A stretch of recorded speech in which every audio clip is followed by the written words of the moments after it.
not in there right now. And here's Henny to throw. He's going deep, right side.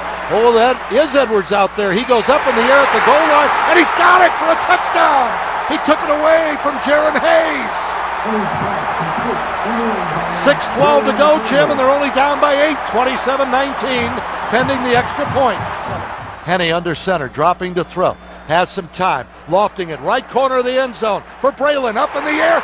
Touchdown, Michigan! Do you believe this comeback? 2:59 to go. Braylon Edwards went up over 5'9" Jaron Hayes and grabbed it away from him, and now Garrett Rivas can tie the game with an extra. Here's Henny back to throw. And he look, and he's firing on a post cut. Edwards has it. 10, 5, touchdown.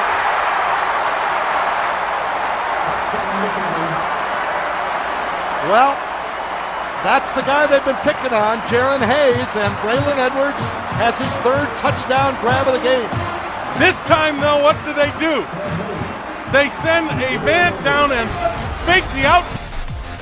And here we go. Friday, October 29th, Ermanni and Edwards, It's the here. bottom line. Woodward Sports Network, Ryan Ermanni, Braylon Edwards. The Braylon game. Yeah, man.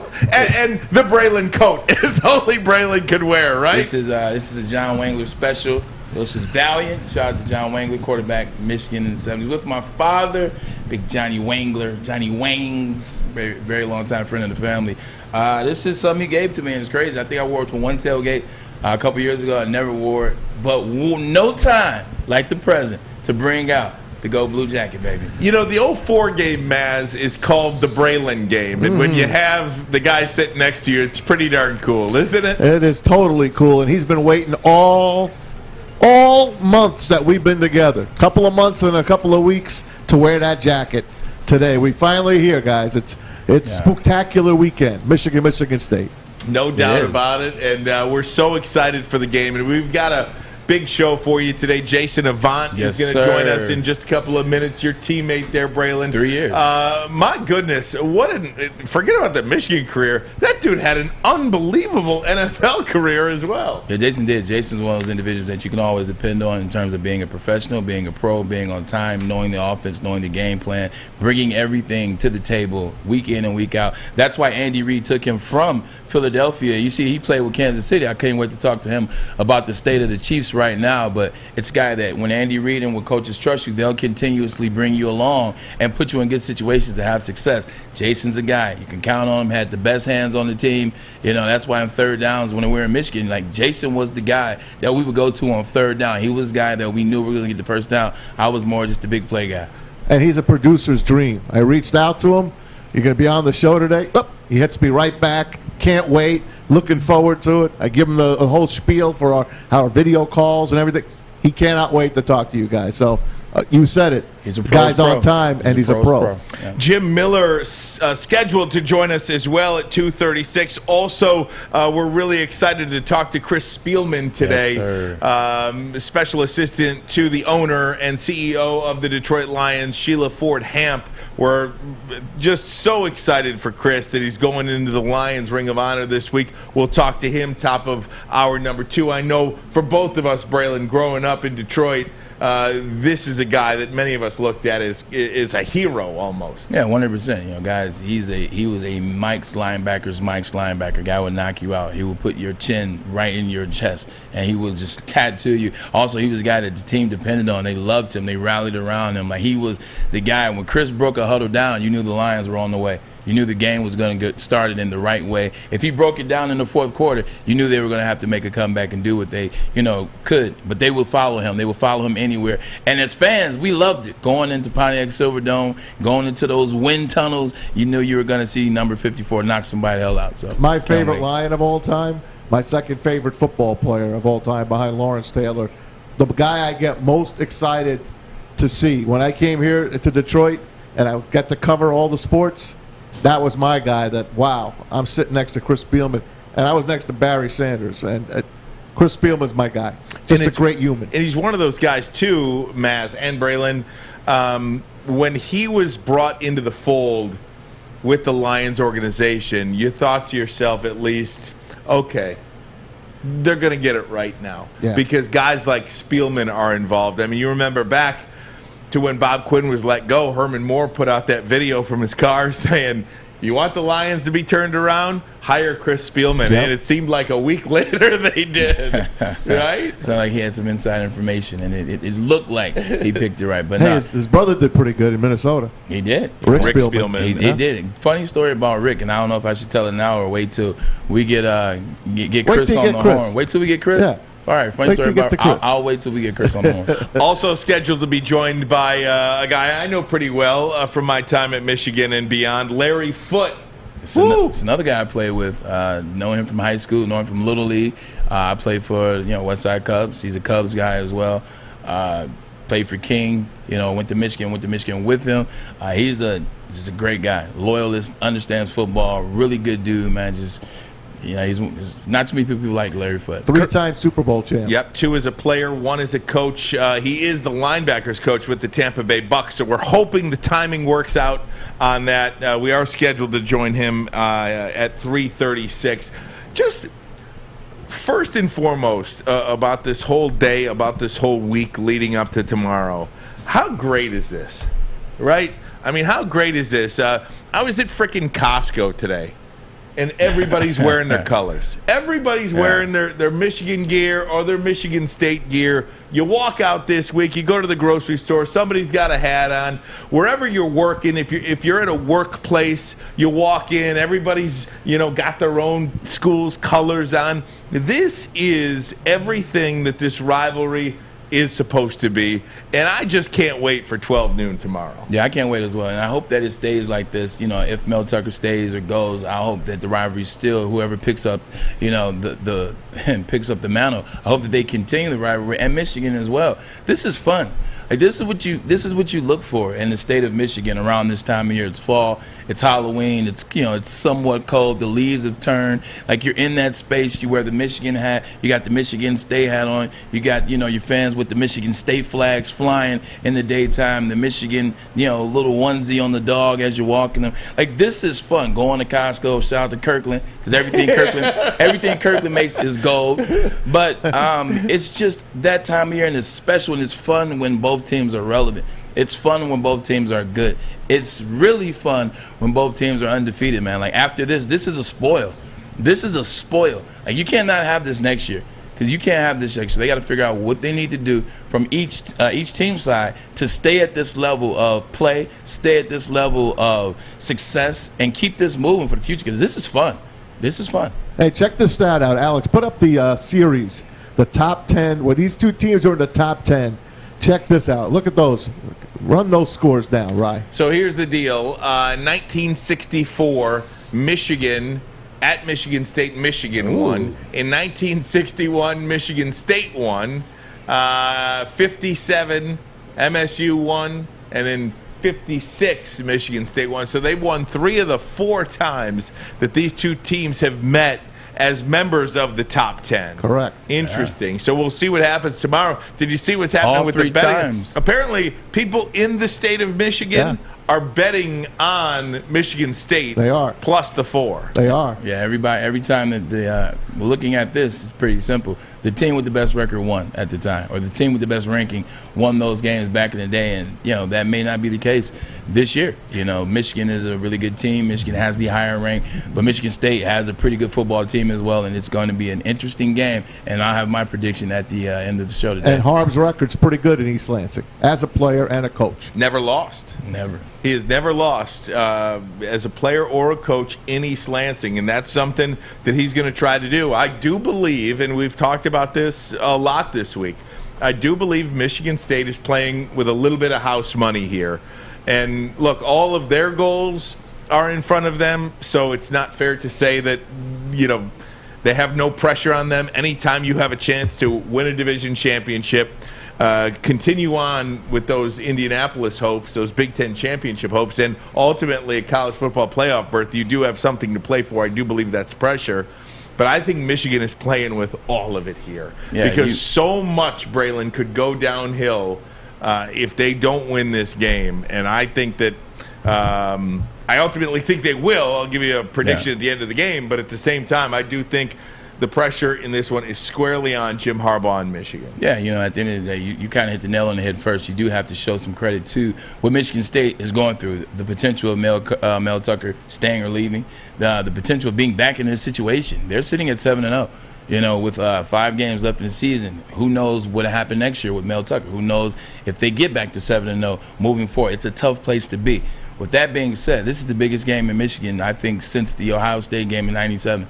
Like the '97 Ohio State game for Michigan decided if they were going to go to the Rose Bowl and play for a chance to win the national championship. That would solidify Lloyd Carr's legacy and Michigan's legacy at the time, because they hadn't done anything in a long time. A couple Big Ten championships here and there, but no national championships, no undefeated season, no attempts at a national championship. Maybe the 06 game. Not even the 06 game, because Lloyd's legacy was already cemented. Like, he had been to 2 Rose Bowls. He had been to 3 Rose Bowls, won a national championship, got back, won some Big Ten titles. That game, that was a pretty decent season. Kind of took me by surprise.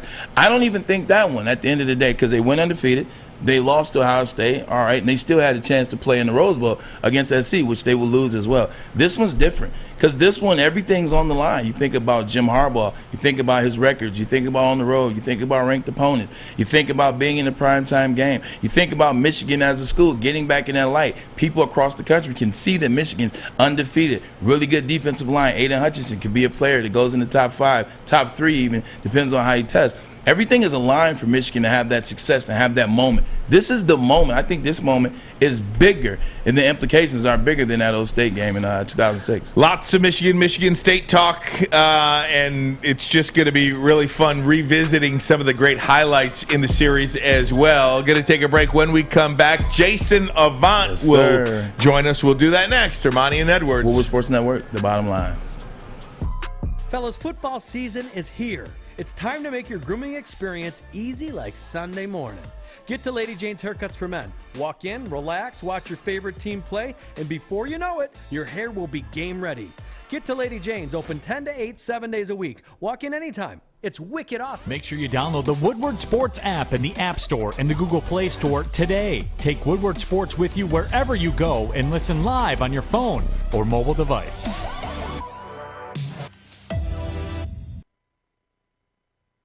You know why realtors love using Hall Financial as a lender? Because of our commitment to speed and service. We have nearly 4,000 5-star reviews already. Call today, 248-308-5000, or go to callhallfirst.com. All right, gang, big show here. I want to let you know as well, tomorrow, Woodward Sports is going to be at the Hopcat in East Lansing with our friends from Gypsy Vodka. Yes, sir. That's at 300 Grove Street in East Lansing. My kid tells me that's the hottest spot on campus, right around that, where that is. And she's like, everyone's going to be over there. Hot spot at the Hopcat. Yep. Woodward Sports, Gypsy Vodka, Rivalry Week, Rivalry game. It's going to be lit. Braylon, it's going to be lit. As a player, especially an in-state guy, how much sleep is happening tonight? No, none. I mean, some guys sleep. I don't know how they do it. I never slept. We talked about this, and I know a lot of guys that don't. The anxiety is through the roof. You're waiting to get to this game. It's an early game, so sometimes if it's a later game, you might can eventually get some sleep because you don't have to get up as early for morning meetings and breakfast. But guys aren't sleeping. Guys are thinking about this game. They're going over their plays in this game. They're going over the plays that they're going to be in there. What's the play calls? What plays have we worked on? Do I line up on the right on this side? Do I line up on the left? Who's going to be the defensive back on me? I'm ready for this guy. Okay, he's going to be on me. What does he like to play? Does he like to play inside leverage? Does he like to play outside leverage? What happens when the blitz comes? What happens on these plays? Do they look for me hot? Do they look for me later? You're going through all of this in your head repeatedly over, and it's like the Dozens. I think it was a movie that Maz, I know you remember, with Jim Brown, The Dirty Dozen. The Dirty Dozen. Do you remember when they were going into battle, when they were going over the game plan, and they went over it over and over? They went on it the night before. They went on it 2 nights before. They went on the airplane. They went on the way up to the house to complete the mission. That's what you're doing. You're thinking about over and over and over and over again, what do I have to do, my assignments, and then you're thinking about making a play. At every position, the offensive lineman, you dream about pancaking the defensive lineman to where you bend his neck backwards. As a wide receiver, I'm thinking about jumping over, the safety and the DB and making that catch in the end zone and, shushing the crowd. You're thinking, as a running back, I'm thinking about Chris Perry, going for 200 yards. TJ Duckett, I remember when Chris Perry had that 53 carry game. DeAndre Cobb, 240 yards rushing. Like Mike Hart. There's been a lot of 200-yard games in this rivalry, I'm noticing. But you're just thinking about making that play. You're thinking about your fans, your crowd. And then, you're thinking about the big moment. Game day is there. Fox big kickoff is there. Everybody's there. This is a huge moment for these kids, man. And when coaches too. When you think, you mentioned the rushing, lots of games, lots of different players had over 200 yards rushing, and that old stat of whoever rushes the most in this game usually wins the game. That was true for a long time. Not so much anymore, though. In 45 of the past 51 games, the team that had the higher rushing total won. But if you bring that a little bit closer to the last 10 years or so, last 7 years, the team that had the most rushing yards only won 4 of the last 7 games. So that has kind of not been such a great indicator as it was for like a 40-year period. Back in the day, man, that's the way you used to do it, right? And both these teams, great running attacks. Who's going to win that line of scrimmage? We've been talking about it. How much pressure you're going to get on Peyton Thorne. But both teams, man, I hope both teams run for over 200 yards. I love that kind of game because if Michigan, I think, needs to win, that's the way they got to win because I don't think they could win in the air. I truly don't.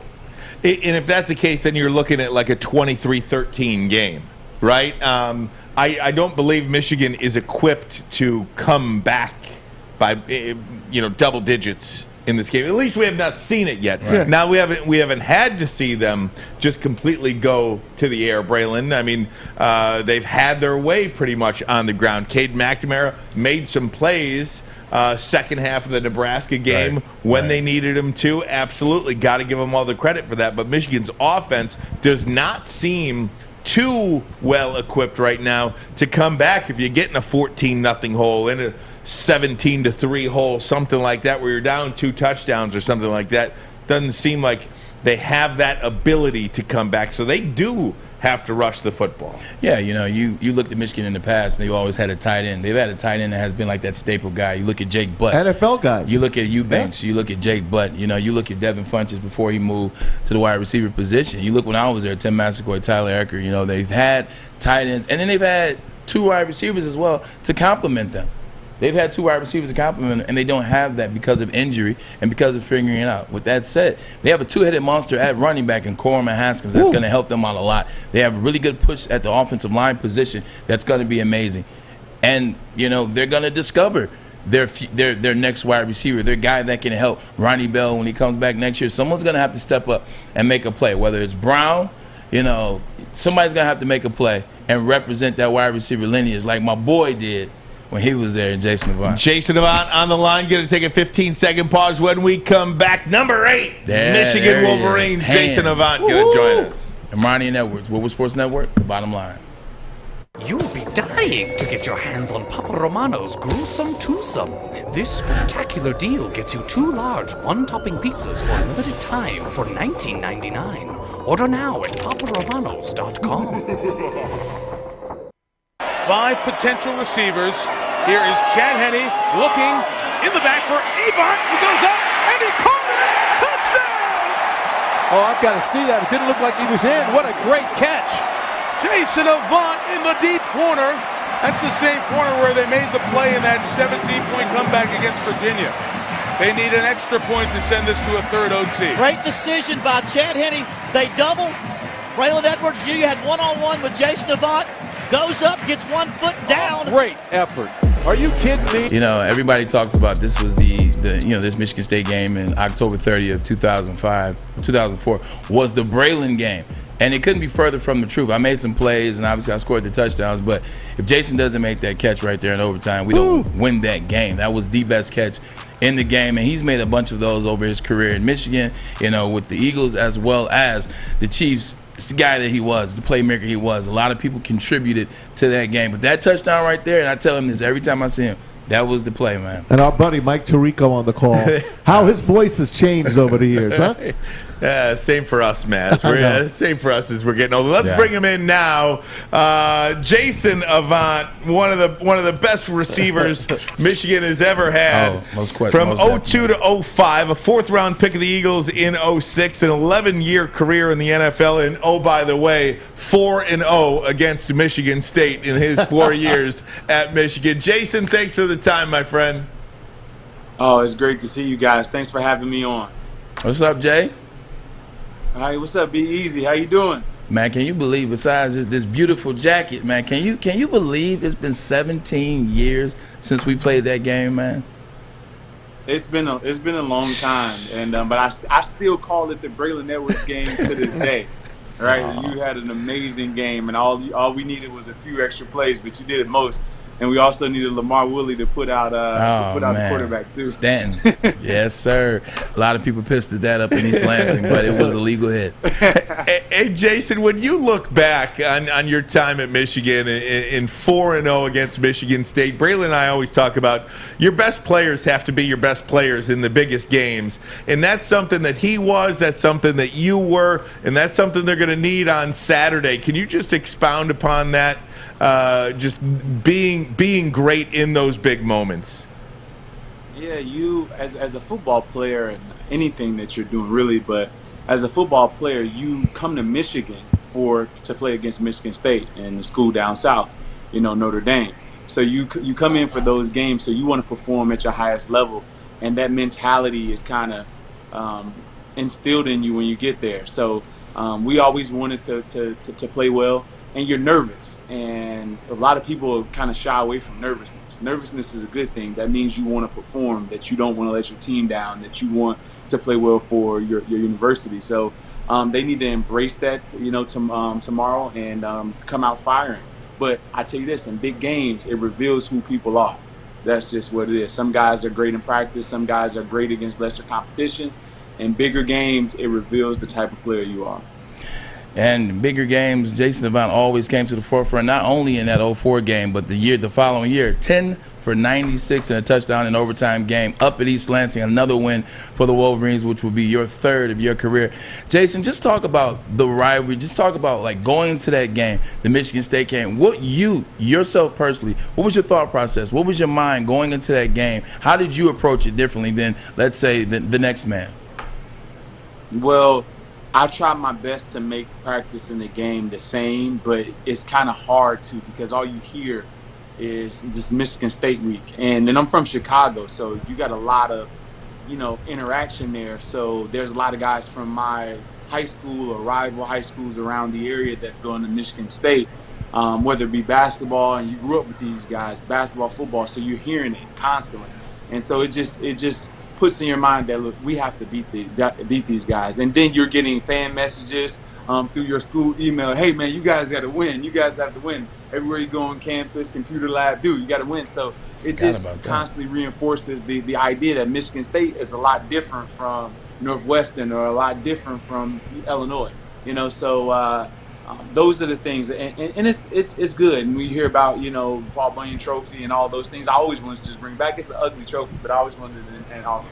I love it. Talking to Jason Avant here, former Michigan Wolverine, 02 to 05, 4-0 against Michigan State in his time at Michigan, 11-year career in the NFL. Jason, one of the things about you that I remember about you is that you never dropped the ball. I still don't believe I've ever seen you drop a pass in college or the NFL. When you look at this young wide receiver group for the University of Michigan that's just trying to find their way with a quarterback, Ronnie Bell, when he went out, that was their guy, right? That's the leader. Yeah, what would your advice be to these young wide receivers going into this game tomorrow? Because at the very least, if you could just first and foremost secure the football, right?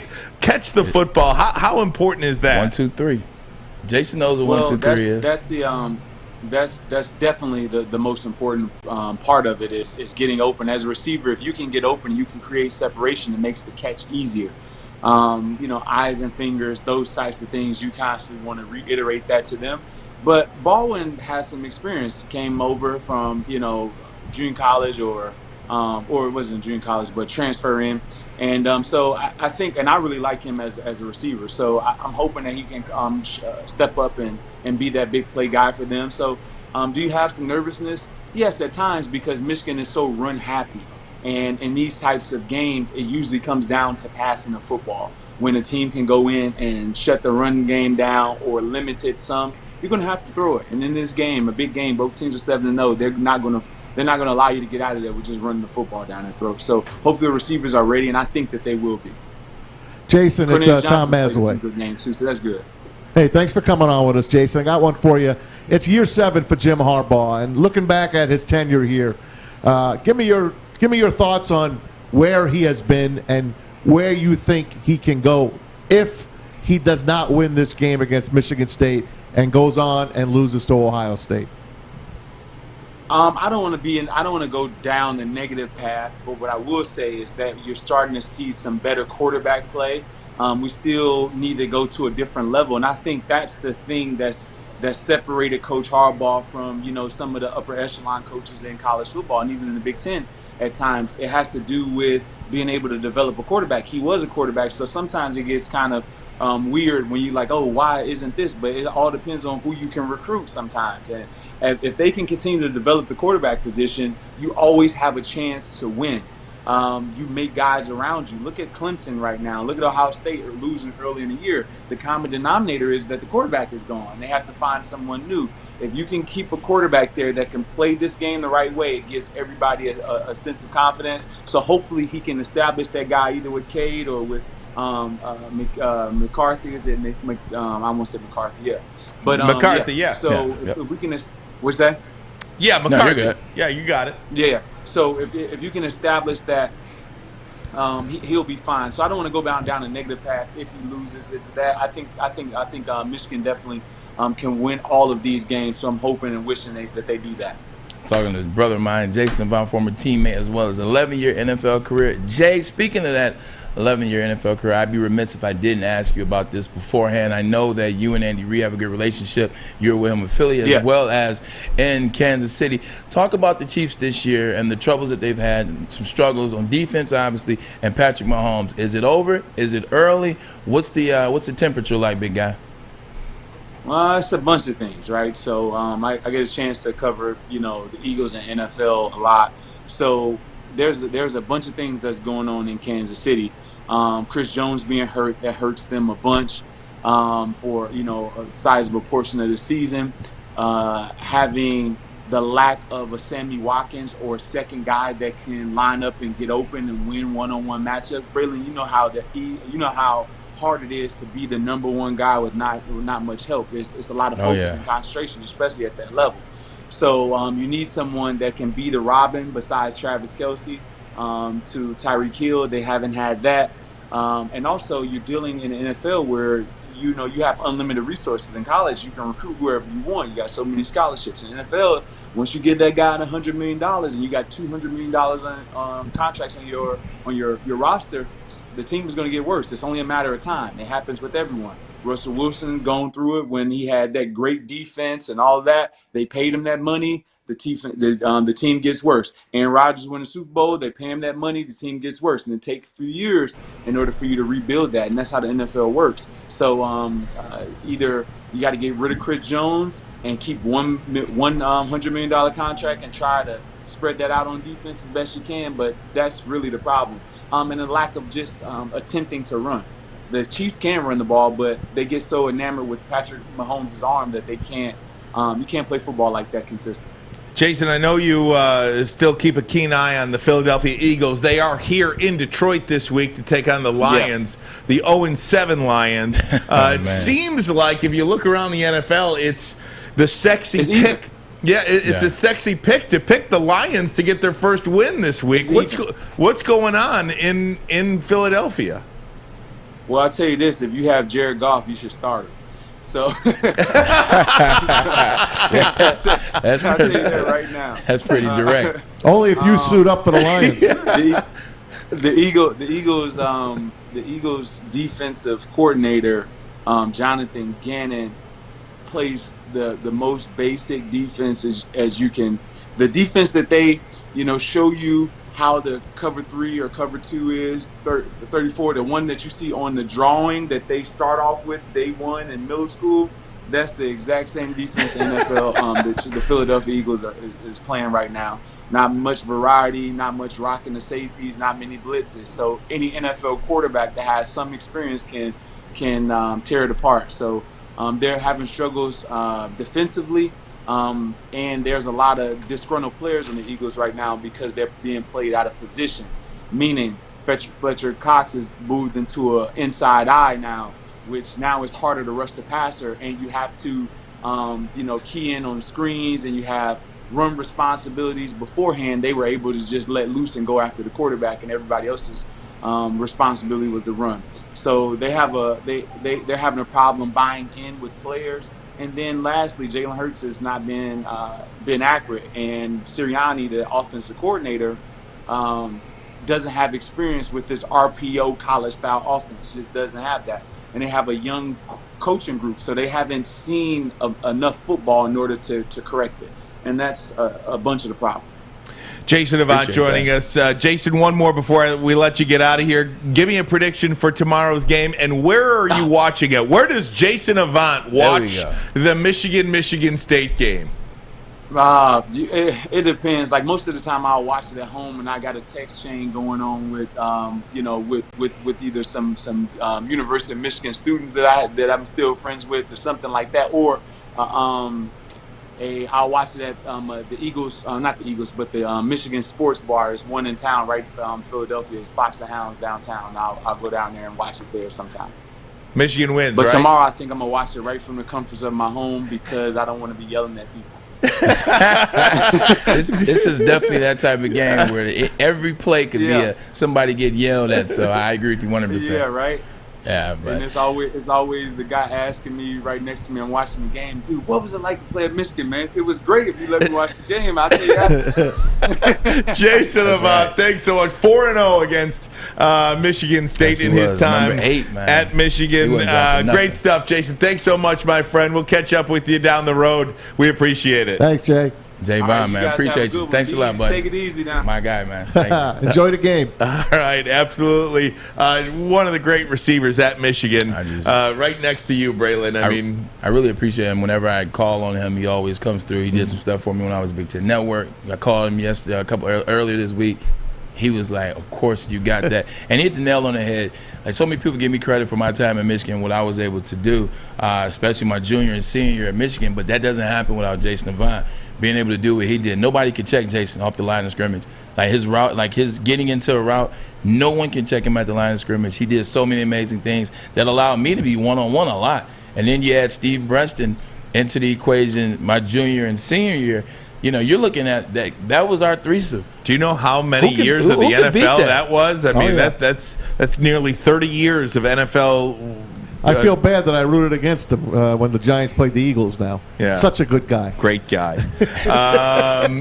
Edwards, Avant, and Breston. Name me a better trio of Michigan receivers than with that. Hart in the backfield. Seriously. You got about 35 years of NFL experience there. 30 years. Jake Long. No, not 35. About 28 years of NFL experience. Yeah. Gave you an extra 11. Added to the... well, Henny's still playing. So right. Throw him in there. Henny's still playing. Throw his years and add that on to what we have. Guys, we're going to take a break. We've got Jim Miller on the line, former Michigan State Spartan from 90 to 93. We'll check in with Jim Miller. We'll do it next. Ermanni and Edwards. Woodward Sports Network, the bottom line. Tony is a third-generation logger that has a simple, practical approach to life and work. That's why his Coast DX342 knife is perfect for him. The stainless steel blade is rust-resistant and made for all-weather use. And the double roll-lock safety ensures that it will never inadvertently close when he doesn't want it to. That's why Coast is trusted tough. Start a new career in an industry that is always essential. Ladies and gentlemen, that is correct. I am talking about the heating and cooling industry. Learn more today by going to northwesterntech.edu. Once again, northwesterntech.edu. $77,000 right out the gate. Sounds good to me. Northwestern Tech. Just 3 of 10 today on third down. Renaud left inside of Scott. right. Schultz just before Frizzell got him, and a leaping interception by Woodson, who got a foot down somehow inbounds.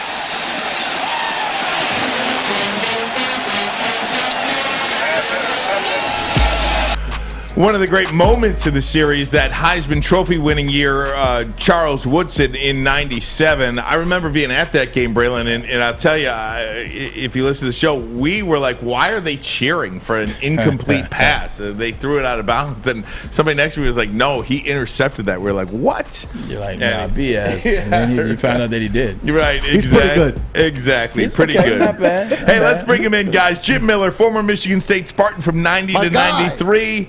In 93, he led Michigan State in his senior season to a 17-7 win over the Wolverines in East Lansing. And I'll tell you, I'm excited because I listen to this guy every day with Pat Kerwin moving the chains on Sirius XM radio. Thanks so much, Jim. How are you, bud? I'm a little nervous, man. I'm going into the belly of the beast. You guys are all dressed up in Michigan gear. No. I'm doing well. Thanks for having me. Come on, Jim. I got Lions gear on, man. Feel sorry for me. Oh, that's right. Since 1957, right? Exactly. You bear you. Nah, Jim, don't trust me. It's all love right now. In fact, I got a little opening story for you. I remember playing against a high school, this is my senior year in Michigan, senior year high school. Playing against a high school, we lost on the last shot of the game. Guy, he busted my butt, shot one right over me, made it, and this was on my way to Michigan's recruiting trip where I had just committed to Michigan, and that high school was Waterford Kettering. Look at that. So there you go. A little love. Jim, of course, went to Waterford Kettering. So the Waterford Kettering love. Man. Hey, Jim, we got to get this over with right off the bat. Tom Mazawey has been walking around the building today proclaiming that he has started your broadcasting career. He is taking credit for it. So can you settle the score here? I've known Tom for quite some time, and I'll give Tom credit. How about that, Tom? You Thanks, Jimmy. Just to come on locally, and I started doing it more and more, and so Tom was really the stepping stone, so to speak. So we got it all going. Super Bowl 40, man. We had you live almost every single day on the old 1270 days. Radio Row. That's right. That's it. I believe it was you and Dan Sampillo, if my memory serves That's me right. correctly. We had John Lund, Mark Spindler, and the rest of the gang. Oh, Maz is all lathered up in all his love right I now. love Jim. Hey, he was a giant at one time. Give me a break. Jim came through for him. That's what came through. Hey, Jim, let me ask you about these Spartans, man. I don't know anybody that thought they would come into this year. I mean, people were pegging them for 4 or 5 wins all season, and here they're sitting 7-0. Just what do you make of the first 7 weeks of their season and what Mel Tucker's done?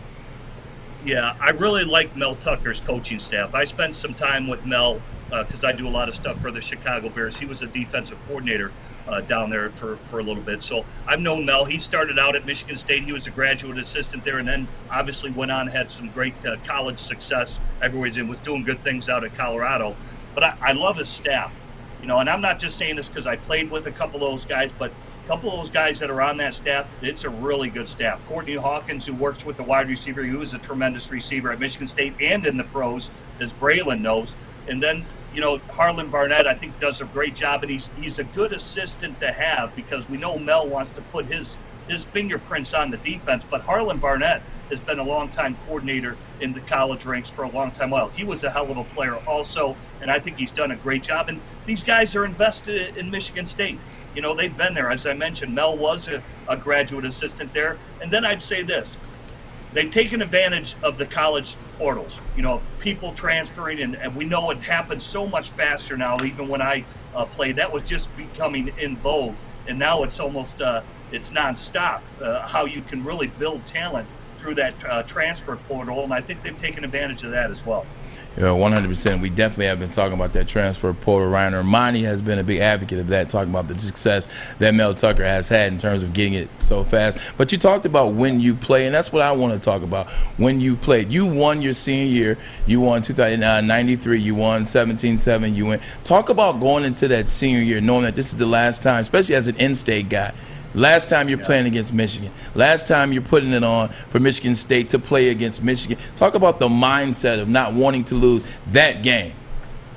Yeah, well, for us, I felt we had a really good team. You know, we obviously beat Michigan. We already beat Iowa, and then we shot ourselves in the foot down at Ohio State. We should have won that game, and we would have been playing out in the Rose Bowl, quite frankly. We dropped 4 touchdown passes in that game.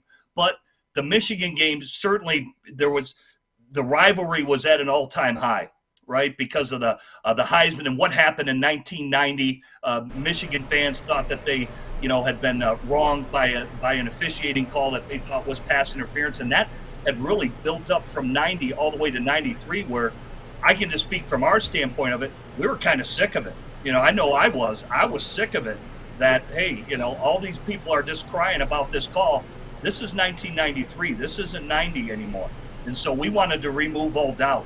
And I thought through the 4 quarters of that game, and it wasn't a high score, it was whatever, 7. I think we only got like 17 points, but we kind of controlled the whole game, is what we did against Michigan. It was in our house. The stadium was packed, and obviously the rivalry being the rivalry, but it had never, to me, been at the level of what it was and when we played 93 and beat you, because we just wanted to put that whole 1990 issue to bed, quite frankly, and we thought we did that. Yeah, and I can appreciate that, Jim, because it was the same kind of thing for Michigan in 2005 going to Michigan State. Yeah. Michigan State kept talking about Drew Stanton getting hurt, Drew Stanton getting hurt, Drew Stanton getting hurt. And Michigan got tired of hearing about it in 2005, and that's when you had another great game in which Michigan was able to win in East Lansing with Mike Hart. But same thing, Michigan got tired of hearing about, and Michigan State got tired of hearing about the Desmond. I got tired of hearing about it, and I was, 7 years old? So I definitely understand. So good job on that senior win.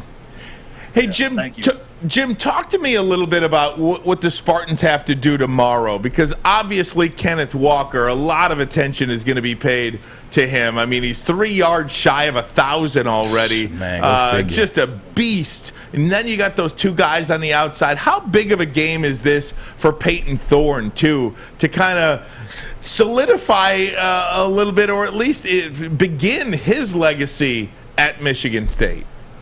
Yeah, I think they're doing a nice job being balanced. And you mentioned Reed and Naylor on the outside. I think they're relying on Walker, obviously, to set up the play-action pass to bring a young quarterback along the right way. Play-action can open up windows and make things just easier to see for a young quarterback. And I thought he settled in. I actually went up and watched him play against Nebraska a few weeks ago and thought he looked pretty good. I like the way he throws the football. I think he's savvy, athletic, and how he can get himself out of trouble. But I like the balanced attack Michigan State is bringing to the table. Defensively, I think it's pretty clear. Michigan State has to stop the run.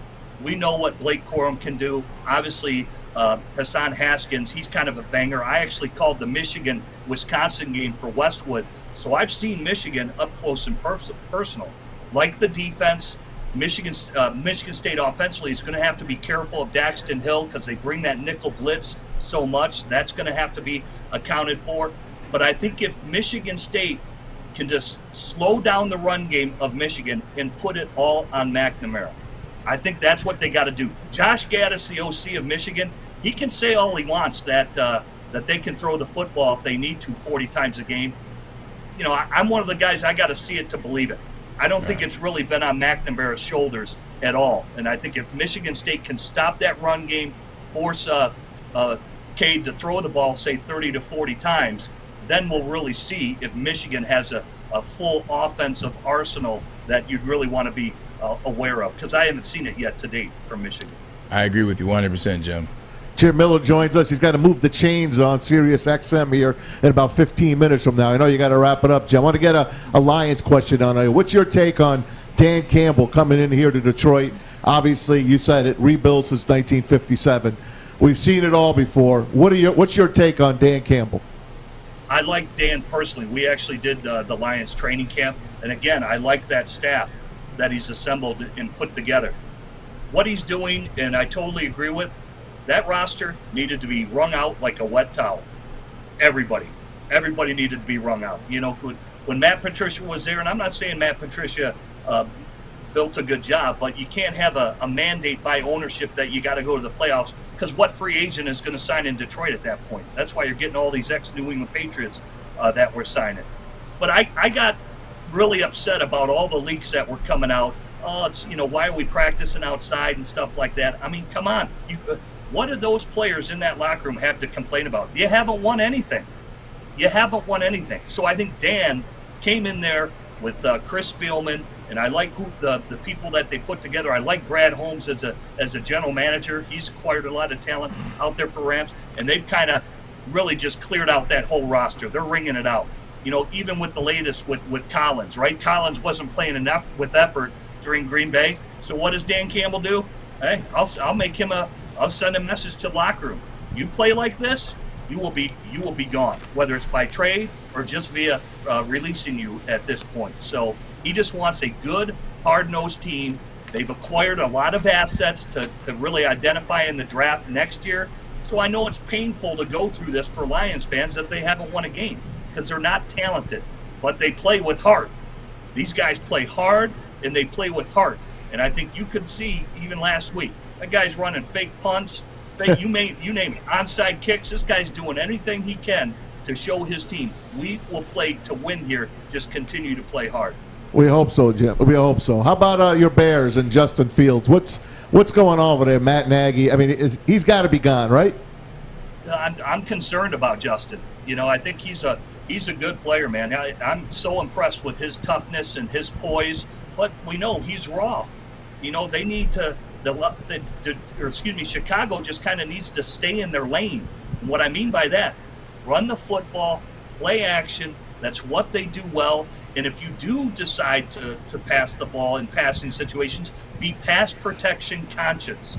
And what I mean by that, fine, bring in a couple tight ends if you need to secure the pocket for the young man. The guy's leading the league in sacks right now. He's not going to make it through the end of the year. So they need to stay in their lane and start protecting and supporting a young quarterback that could be a good one if they bring him along the right way, and they're struggling to do that right now. Jim Miller, we can't thank you enough for the time. Former Michigan State Spartan quarterback, former Chicago Bear quarterback. You can listen to him weekdays, Moving the Chains, NFL radio on Sirius XM with Pat Kerwin. Thanks so much, my friend. We really appreciate it. We'll even give you a go green for doing that. Who's going to win, Jim? Oh, white. Who's going to win, Jim? I think Michigan State's going to win, personally. I think they're the better overall team, is my personal opinion. So, but, hey, it's going to be a great game. Yeah. I'm looking forward to it. It's great for the state of Michigan, and, hey, it gives us something to talk about. I think everybody's so excited for this game this year because of how both teams have started the season.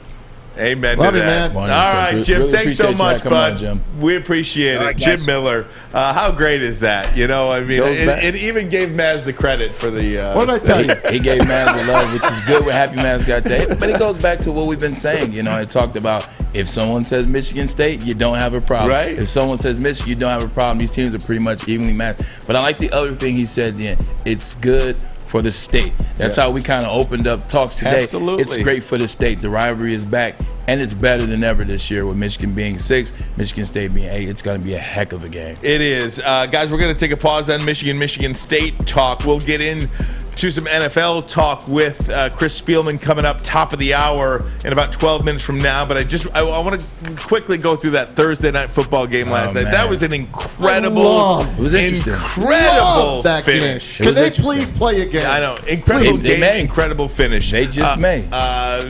Packers hand Arizona their first loss of the season. We'll go through it next. Ermanni and Edwards. Woodward Sports Network, the bottom line.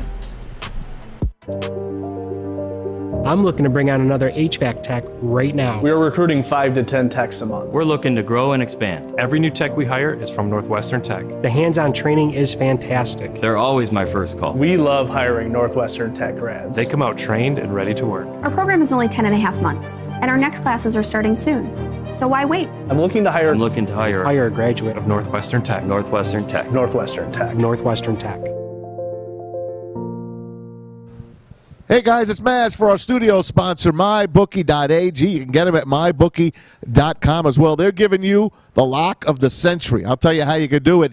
It's tonight, the game between the Dallas Mavericks and the Denver Nuggets. Whoever hits the first bucket, you win. That's right. Just bet on a team to score. You can't believe it. It's that easy, and it's going to be a lock. Not only that, get paid tonight and then wake up tomorrow and throw it all down on UFC 267. MyBookie's giving you each a $100 risk-free wager on the light heavyweight championship main event tomorrow. So head to MyBookie right now. Use the promo code Woodward, and they will instantly double your first deposit. That's Woodward.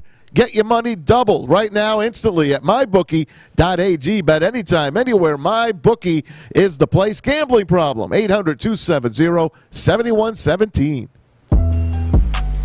Chris Spielman going to join us in about 10 minutes from now, but I want to go through that Thursday night game last night. That was one of the best football games I've seen in a long time. Masterpiece. I mean, that was just awesome. The Packers, they beat the Arizona Cardinals 24-21. Green Bay's now rattled off seven straight wins. And they've covered 7 straight with Aaron Rodgers. Arizona has dropped their first game of the season. Braylon, that was one heck of a game. That was a heck of a game. And it goes back to what we've been talking about this whole year in prime time, whether it's been Sunday night, whether it's been Monday night, whether it's been Thursday night, all the games have been good.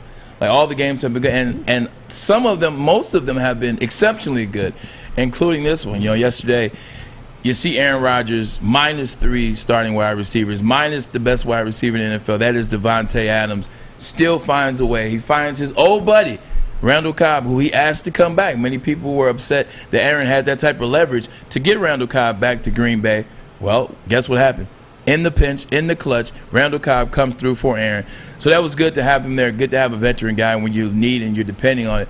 But it just was amazing back and forth game. Like, I don't think this game changes my thoughts on either team. Like, I don't think Cardinals go down a peg because they lost to the Green Bay. I don't think Green Bay moves up a peg. I think they stay exactly where they are. Both of these teams are fighting for that 3, 4, and 5 spot with the Rams, because we know the Bucs and the Cowboys are 1-2 in that conference. But, you know, everybody wants to ask, A.J. Green, what the heck was A.J. Green thinking? He's not paying attention. The last play of the game, you see that there was an interception. If you look on this play right here, you see what's he doing, Braylon? What's he doing? So Kyler Murray was looking for A.J. Green on a fade stop. That's when you act like you're running fade, but the quarterback throws kind of like a stop route. It comes now. I guarantee you what happened on that play is this.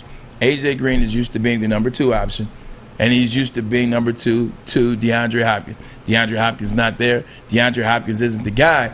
I think this was a run or some type of move with Kyler early on in that play call when they walked out of the huddle and when he gets to the line of scrimmage. Have you ever gotten used to just driving home after work, and then maybe one particular day you have to stop by the store and pick up some lemons because your wife's making lemonade, or you have to pick up an item, whether it be a video from the video store back in the day? It's a hell of an analogy. And what happens is your mind is on autopilot. So your mind is used to just driving home. And so even though you know that your wife called you and said, I need these lemons, or you said, I need you to pick up this, or I need you to pick up that, your mind, once you get to a certain part of the journey, is like, I know the rest from now. He ran that route on autopilot. I'm going home. Yeah. With that play, it wasn't supposed to go to him, wasn't supposed to call an audible, wasn't going to throw a face stop. He didn't think so. They were going to run a running play, some type of shift, some type of shuffle pass, some type of quick pass in the end zone. That's the type of offense that they've been running. And something changed. And then Kyler Murray called a different play. He called an audible. A.J. Green was on autopilot. I'm not making an excuse, because it definitely is his fault that they lost that game, but his mind was on autopilot, and we've all been on autopilot for something before. Both teams screwed up with the clock at the end of that game. Packers ran out of timeouts. They had to delay a game from the 1-yard line. How does that happen? It can't happen. And then Aaron Rodgers puts his life in his own hands. He takes his life in his own hands, running the ball down to the goal line. He could have got knocked out, man. Yeah. He lost Tunyon. Tunyon's out for the year now with an ACL. Yeah, that and was then Kyler Murray, today. he runs and gets knocked around, and he's coming up gimping.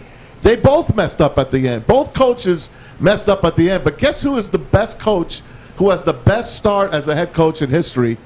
It's Green Bay's coach. LaFleur. Yeah, it's Matt LaFleur, has the best record as a young head coach. And Aaron Rodgers just refuses to lose. Like Take away all of his 24? things. Take away everything. He'll still want to beat you. And how'd you like to have the over in that game? Over 51. They're on the goal line. If they score, it goes over. Okay. They don't. Go the other way. Cardinals down to the 10-yard line. Well, if they kick a field goal, it's going to go over. If they score, it's going to go over. I had the Packers in the over last night. Oh, sick. All right? And it doesn't go over. That's gambling. Sick. That's gambling. But how does that happen? Yeah. Makes my stomach ill. Amazing. See? Aren't you glad you don't gamble? Yeah, the good thing watching Green Bay, just watching that game, what you saw is, if you watch the first series, like if you start watching the first, nosebleeds. That's a nosebleed bet. Oh man! If you saw all that blood rush. Oh, yeah, that's one. That's all one that of blood those. rushes to your head. You're looking for a flag. You're looking for a defensive penalty. And you're not getting Anything to negate the interception. And you're not going to get it. You're looking. Sorry, Braylon. Oh no, go ahead. You're Go looking ahead. at the bottom right-hand corner of the screen, waiting to see that flag icon. He had to step out of bounds. That's not You an don't see interception. it. You don't see that flag Send icon. Prater out. It's Send not there. Prater out. Oh, no. Nah, you didn't get it. You didn't get it. That's why you're good. You're not betting over it. But, just watching this game, if you look at the first defensive series for Green Bay, you saw them come out. And I thought you were going to see, the typical Green Bay deal where, okay, they get the face mask. You saw the face mask they got on Kyler Murray. You said, oh, here we go. This is how they're going to start. Kyler Murray is going to start cooking. But then they came right back after their face mask, and they 3 and out. Their defense made Kyler Murray go 3 and out, and that's what I paid attention to. I said, this defense is amped up. It's vamped up. Don't give Aaron Rodgers a defense that wants to play for him on prime time.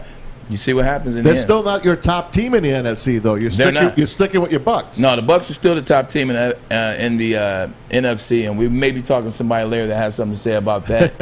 in that realm, he will defend me.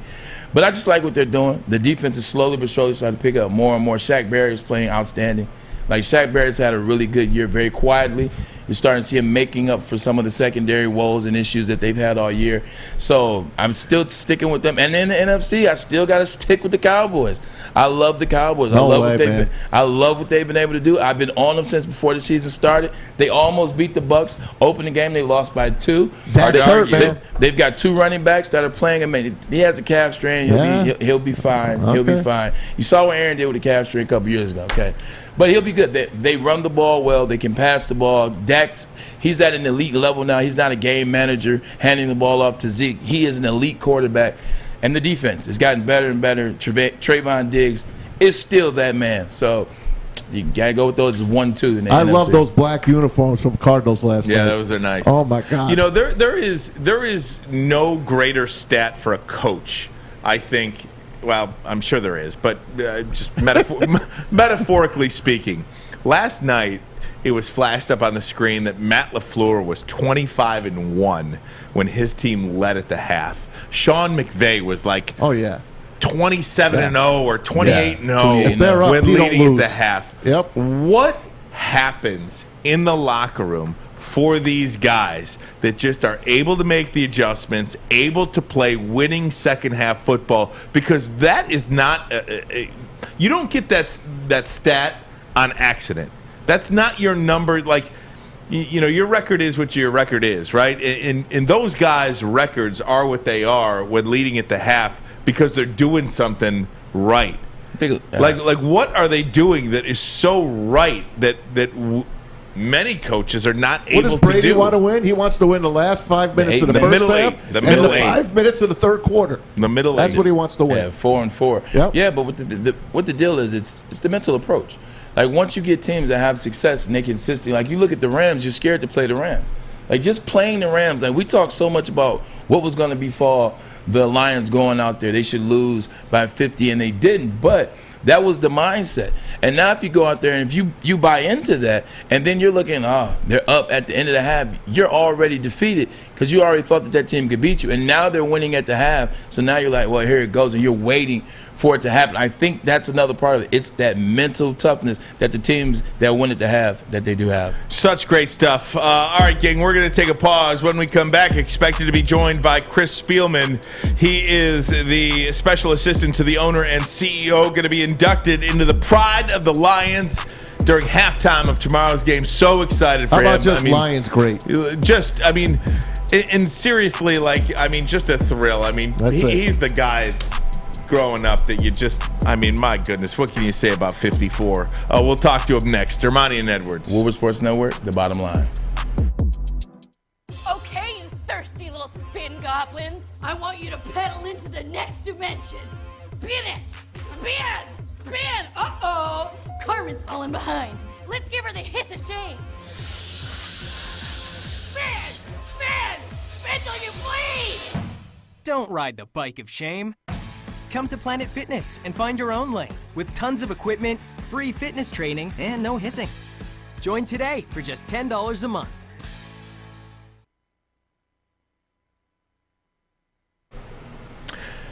Hey, gang, I want to tell you about Guardian Alarm. They're your local security experts for over 90 years. They've got 24/7 local monitoring. You can lock and unlock your doors. Carbon monoxide, smoke, they're going to tell it all.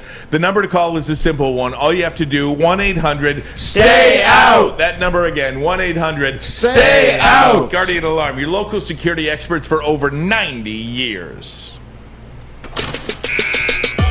Detroit Lions and Philadelphia Eagles tomorrow, or not tomorrow, Sunday. The Eagles. Sunday at Close. Ford Field. Braylon, this is a big one for the Detroit Lions, too. We're going to be joined by Chris Spielman in just a couple of minutes, but big game for the Detroit Lions. You heard Jason Avant, who is very close to the Philadelphia Eagles, say Jared Goff's going to have a big game, and I do think he thinks the Lions are going to win this one. Yeah, I think most people think the Lions are going to win this one, at least have a chance to win. If you look at what they did last week against the Los Angeles Rams, they had the Los Angeles Rams in their crosshairs. They had them dead to right. They had them in their sights, and they just didn't get it done at the end of the game. With that being said, they definitely showed you what they're capable of. You saw Jared Goff that was focused, making good throws, right throws. So got to get that win off that momentum last week. No doubt about it. Let's bring him in right now. Many people buying a ticket for the Detroit Lions to see this guy at halftime. He's a special assistant to the owner and CEO of the Detroit Lions, Chris Spielman, 54. My goodness, sir, what an honor to speak with you. Thanks so much for the time, and congratulations on Sunday. Yeah, Chris. Thanks, guys. Thanks, Coach Harbaugh. You got it. While I got you, you got a thought on the game at all? Michigan we couldn't State? get it all, Bruce. What's up, Braylon? How are you?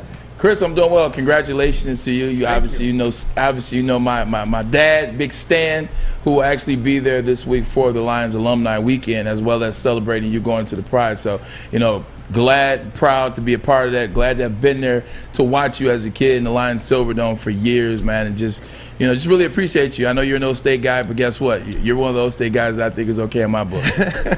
All right, I'll take it. Hey, Chris, let me ask you first and foremost, when you're doing that video that was seen millions of times, oh, man. My goodness, that was one of the greatest things. Whoever's idea that was, give them a raise, okay? That was an incredible thing. Just kind of speak to that moment, what that was like when you realized what was going on.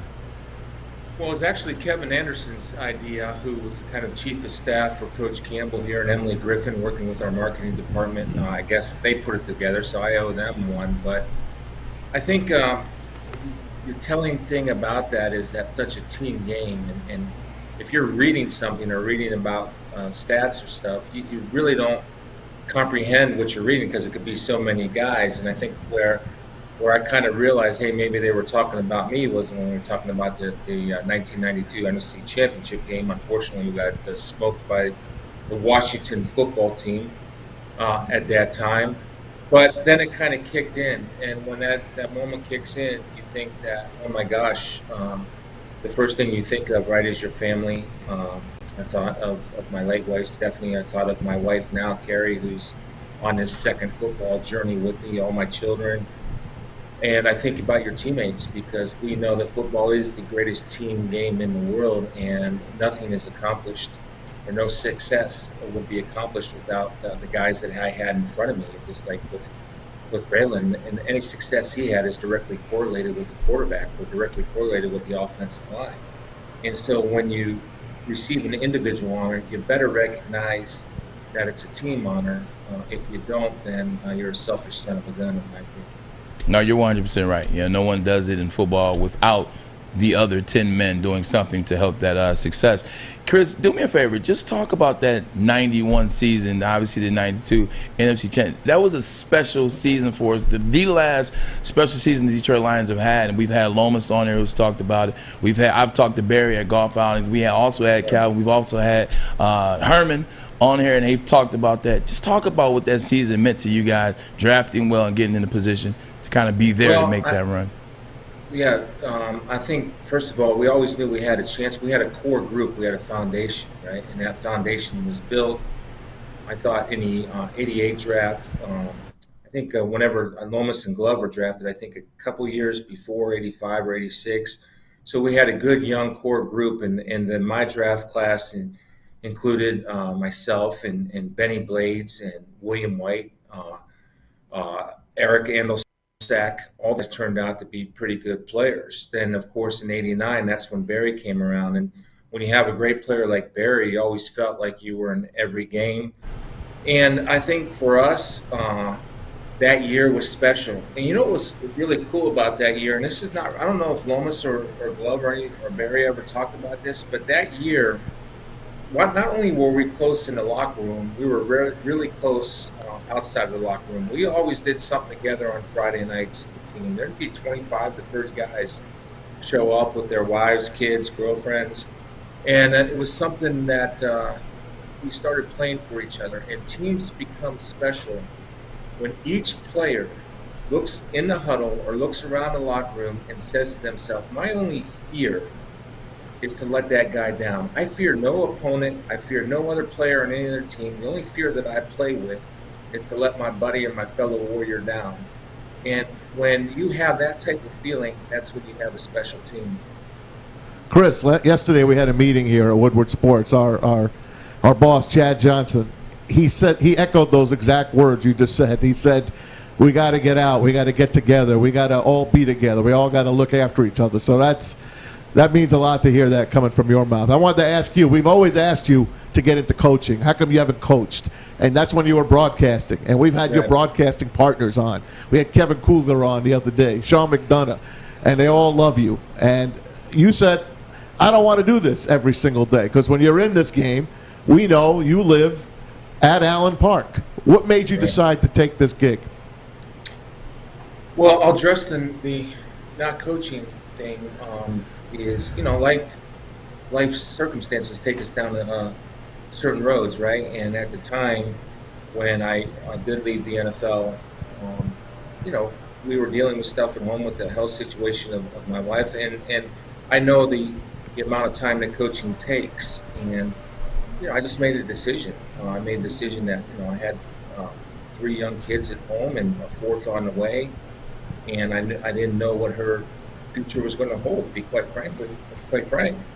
And so I never was able to maybe pursue the dream of coaching, but fortunately for me, I got an opportunity in media and in broadcasting, so I was able to stay connected through football along the way. Now, why I decided to come and join the Lions again, because a couple of things. The timing was right? My youngest daughter graduated high school last year. I have a loving, supportive wife now who wanted me to take this shot. And so the biggest example I can give you of what my youngest daughter said to me, I was up here for about a month and I would go home on the weekend. And she said, Dad, I've really never seen you so happy. Why are you so happy all the time?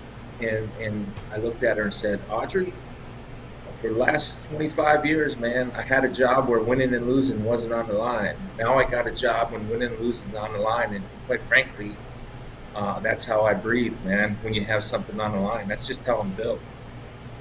Talking to Chris Spielman, We're lucky to have you. Absolutely, special assistant right there, to the baby. owner and CEO. And Chris, for many Lions fans, when you were brought into the organization, I think we all collectively kind of said, okay, thankfully. Yeah. Thankfully it's a guy that we know that at least is gonna hold them accountable. Whatever the case may be, we just felt good about it as a Lions fan base. Can you speak to I mean, you know the story. I mean, the frustration of Lions fans and patience and getting it right and building towards somebody. You know, what would you tell Lions fans is different this time than, you know, the other times before? Well, first of all, you know, I wouldn't be here if it wasn't for Sheila. So Sheila took over the team, right? And Sheila set a direction. I had a conversation with her toward the end of last season, right before, probably a week before I was hired, and the conversation was, you know, about culture. Now, everybody uses the term culture, right? But everybody says it, but not everybody does it. The other thing about culture and culture changing is that people are all jacked up for it for the first 3 or 4 months, but you have to commit to it. And Sheila is committed to changing the culture, not only within the football program, but within the whole organization. And there's been a lot of things done around here that nobody will read about, but it's the feeling now is that there's not two different organizations, the football side and the business side.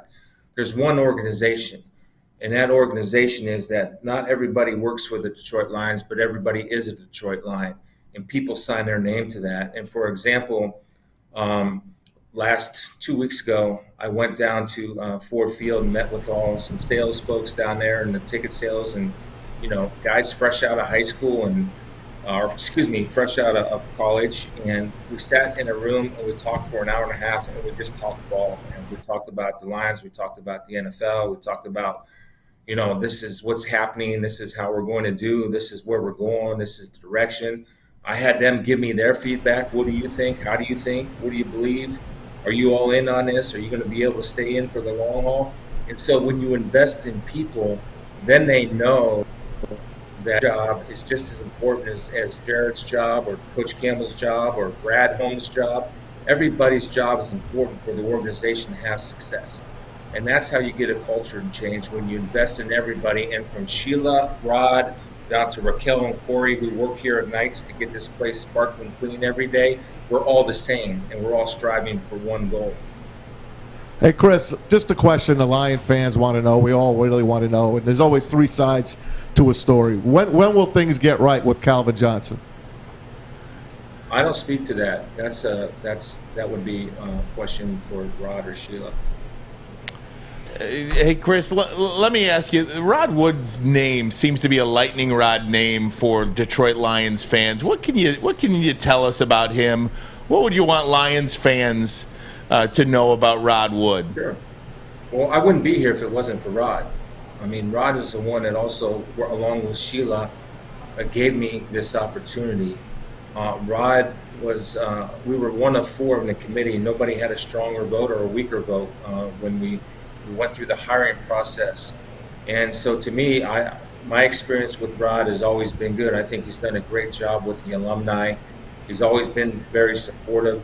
Rod is a very hands-off president, but an involved president. What I mean by that Brad and Dan call the shots. Rod's obviously there doing his job and his responsibilities, but he's a very smart guy. He wants to win. He's a Lions fan. He's committed to the organization. But what I love about Rod is that Rod knows what he does well, and he also knows that we have a general manager or head coach in place, and to let them do their job at the highest level. And he's strictly in the football area. He's a wonderful support person to have around. So everybody should know that, and that's the truth, because I live it every day. Talking to 4-time Pro Bowler, 1-time All-Pro, 2-time All-Pro, Mr. Chris Spielman. Chris, here's a fun story. It involves a guy by the name of Rick Spielman. So my pro day in Ann Arbor, this is the year I'm coming out, I'm going to the NFL draft, and we didn't have a quarterback that was coming out that was going to be in the draft. We didn't have any young guys from Eastern that were, because sometimes, you know, they'll let Eastern guys come up, and we didn't have an Eastern quarterback. We didn't have anybody near. They didn't let Chad Henne do it because he was going to be, you know, eventually later on down the line. So guess who was my quarterback for my pro day? And all the marbles, all the chips on the line. I didn't do the combine because I wanted to wait till pro day. Rick Spielman is my quarterback for pro day. This is when he was with the GM. He was a GM for the Dolphins at the time. Yeah. But I tell you this, he warmed up. He had a couple iffy ones in the beginning. And he threw some ropes the rest of my my workouts. So I was nervous, but I'm telling you, your brother got me through it. So I'm very, very appreciative for his arm at my pro day. He made you that number 3 overall pick. I'm trying to tell you, he didn't take me second, but he helped me go third. He helped me go third to the Browns. That's got to be history, Braylon. The first time a general manager actually quarterbacked for an individual workout for a wide receiver. I'm telling you, and then when they didn't take me, I was like, it makes sense now. Then he should blame himself for not taking it. That's it. And there it is. But it all worked out. I thought that was a great story. Chris, give me Michigan. Rick was a quarterback in high school, and actually in one game threw for 316 yards. This was back in 1982, I believe. He was a junior, and I was a sophomore at Massillon, and he could sling it. Now he's a little limited athletically. That's maybe why he didn't quite make it in the league as a linebacker. But his I'll tell you, man, that doesn't surprise me that you say that, because you talk about selfless human beings. When we talk about any individual accomplishments that I received, I mean, your older brother, right? How cool is it when there's only 2 of us and your older brother is your best friend? And the cool thing about that, before you guys ask, the one thing that we've always been able to do, whether I was in TV or whether I'm here now with the Lions and he's with the Vikings, is that there's so much respect and love for each other that we never put each other in an awkward position, and we have boundaries and we respect them to the death. So that's how that works.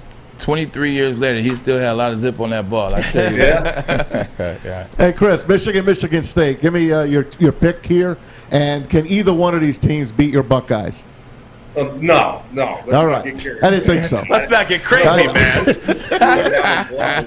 That's the Chris Spielman I know. I know, Oregon. Here, Come on I'll now. say this.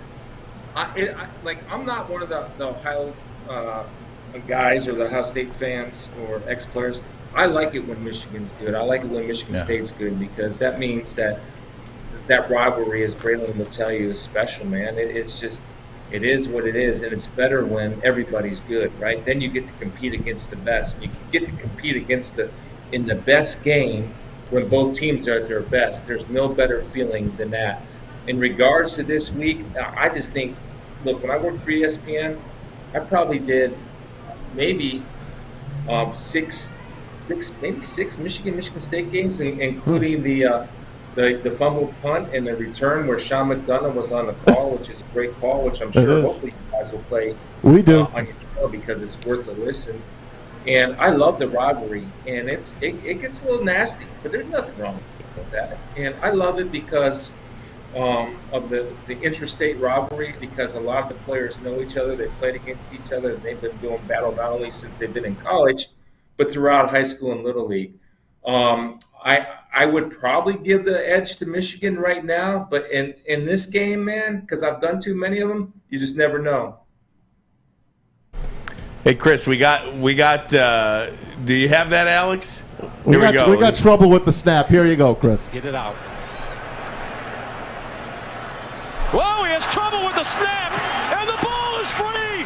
It's picked up by Michigan State. Jalen wants Jackson, and he scores on the last play of the game. Unbelievable. Is that great or what? Oh my gosh, that is so great.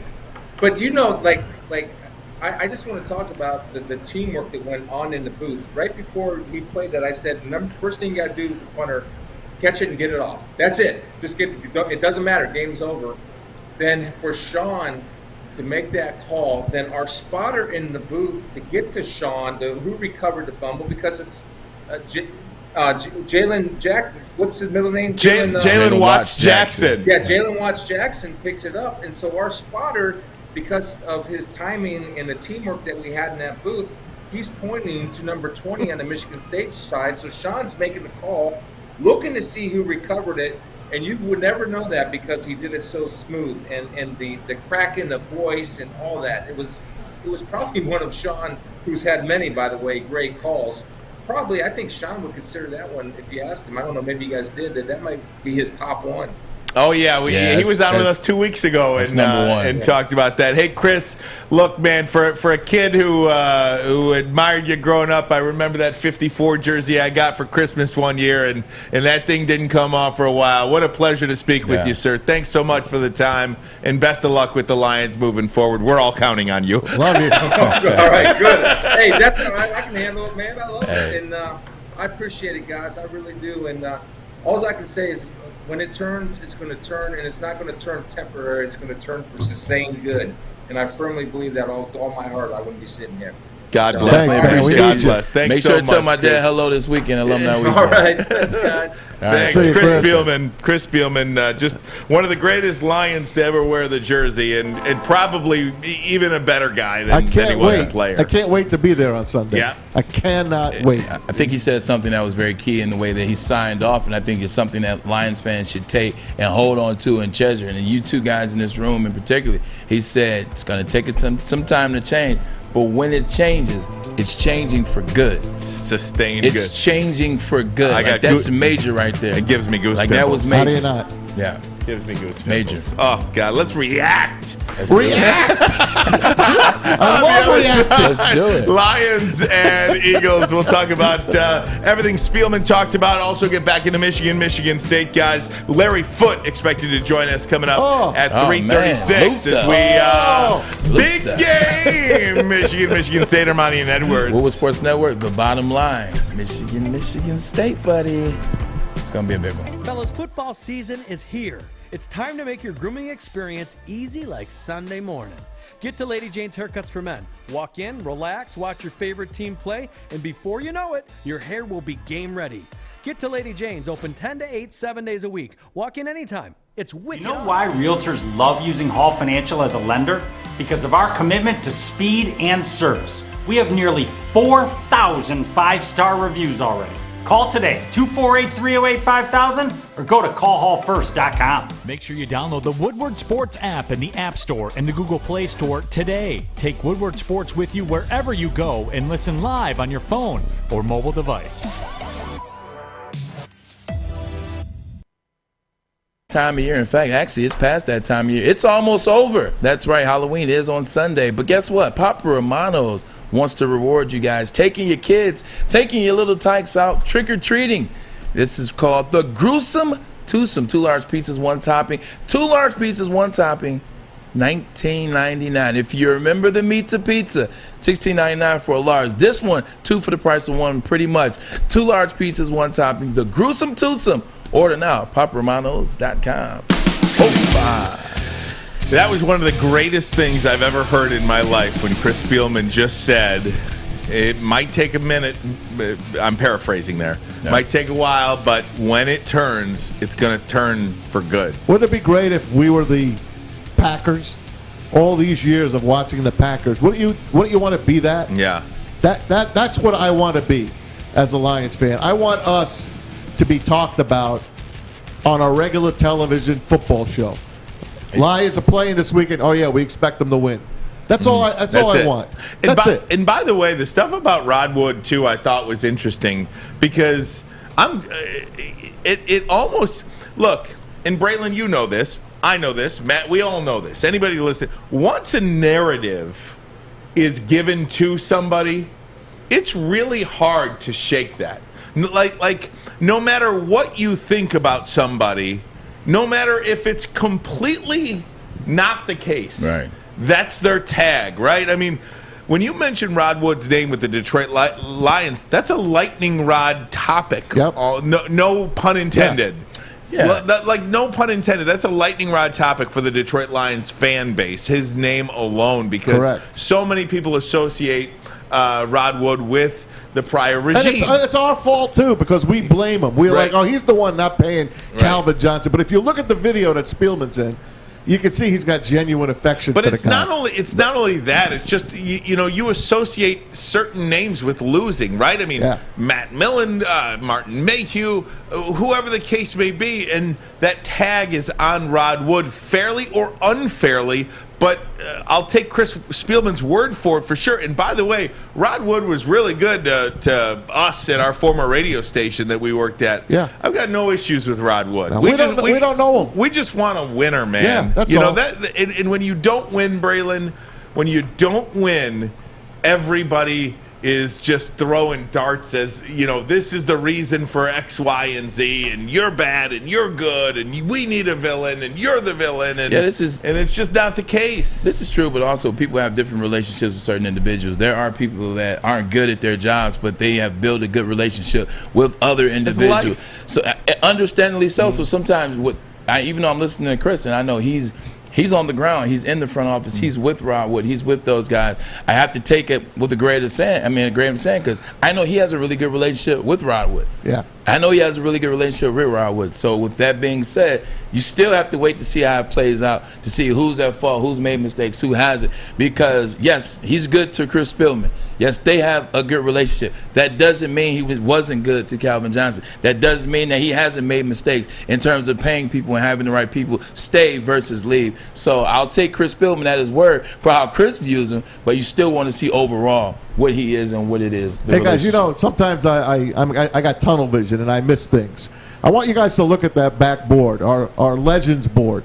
Do you see anything different on that board? Give me a I minute. do. Look above Gordie Howe's head. Joik. Joik is on the board. Yeah. I'll get up and show you. Joik is on the board. He's been on the board since last Friday. I had no idea. Doing his famed. I had no idea.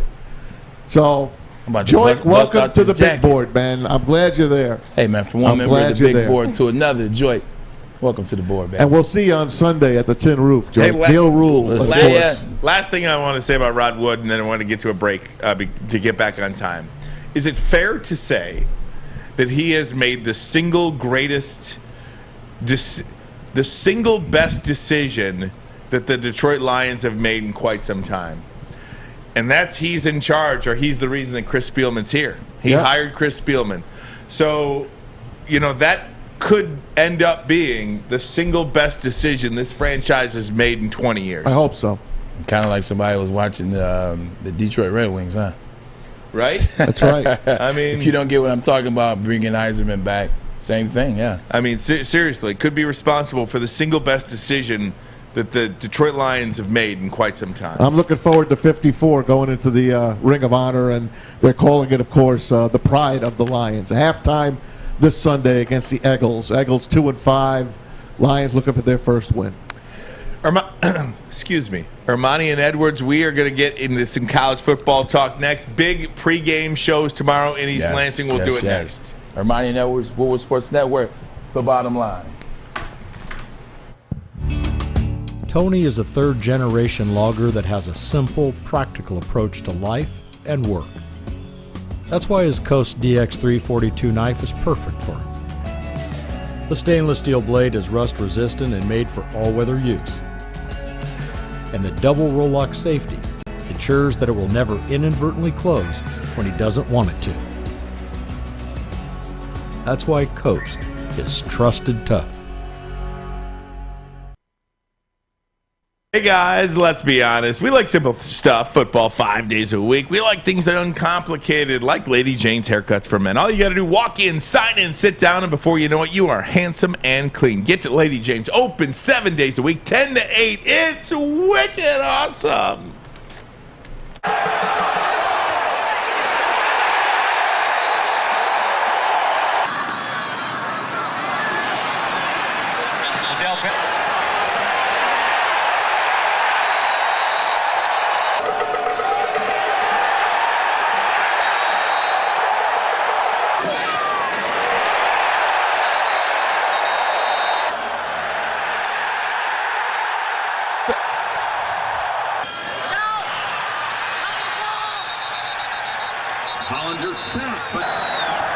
So good. Number 17 is all over that field in maize and blue. How great was that? 17 for the Michigan Wolverines, Larry Foote, all over the field. A.K.A. Luther. Mr. Detroit. 2001 Big Ten Defensive Player of the Year, All-American, 4th-round pick of the Steelers, 2-time All-Big Ten, 13-year career in the NFL, 3 Super Bowls, 2 as a player, 1 as a coach. Just keep going. Are you kidding me? Just keep going. My guy, Detroit Larry native, Foote. Persian Doughboy, West Side Cub. Larry, what how an you doing, buddy? introduction. Come on. What an introduction. What an introduction. I don't mind hearing it, though. Y'all just keep it going. Come on, big bro. You knew you was going to come on here and get that Luther love, man. They don't know about the Luther, man. How you been, man? Man, I'm doing great, man. My man Braylon, what's going on, nephew? Man, doing good, man. I'm growing up, I guess you could say. I'm not running around faking back injuries as a freshman in Ann Arbor anymore. We got him covered, Larry. We got him covered now. You guys are an awesome team. I heard you guys a couple weeks ago on the internet. You guys do a great job. Oh, thanks, Larry. We certainly appreciate it. Look, we're huge fans of yours. So happy for all your success, and know that you had some really big Michigan State games as well. And I know you're coaching for the Bucks right now, but how close do you keep an eye on the Michigan Wolverines, and how excited are you for tomorrow's game? I'm super excited. Yeah, I definitely watch them when they're winning, of course. But I'm excited. I'm excited for the game. I'm excited for the state of Michigan. Spartans are doing well. Michigan is doing well. So I can't wait. I'm glad I'm not in the state of Michigan because I would be hiding out if we would lose. So, I'm in a safe distance.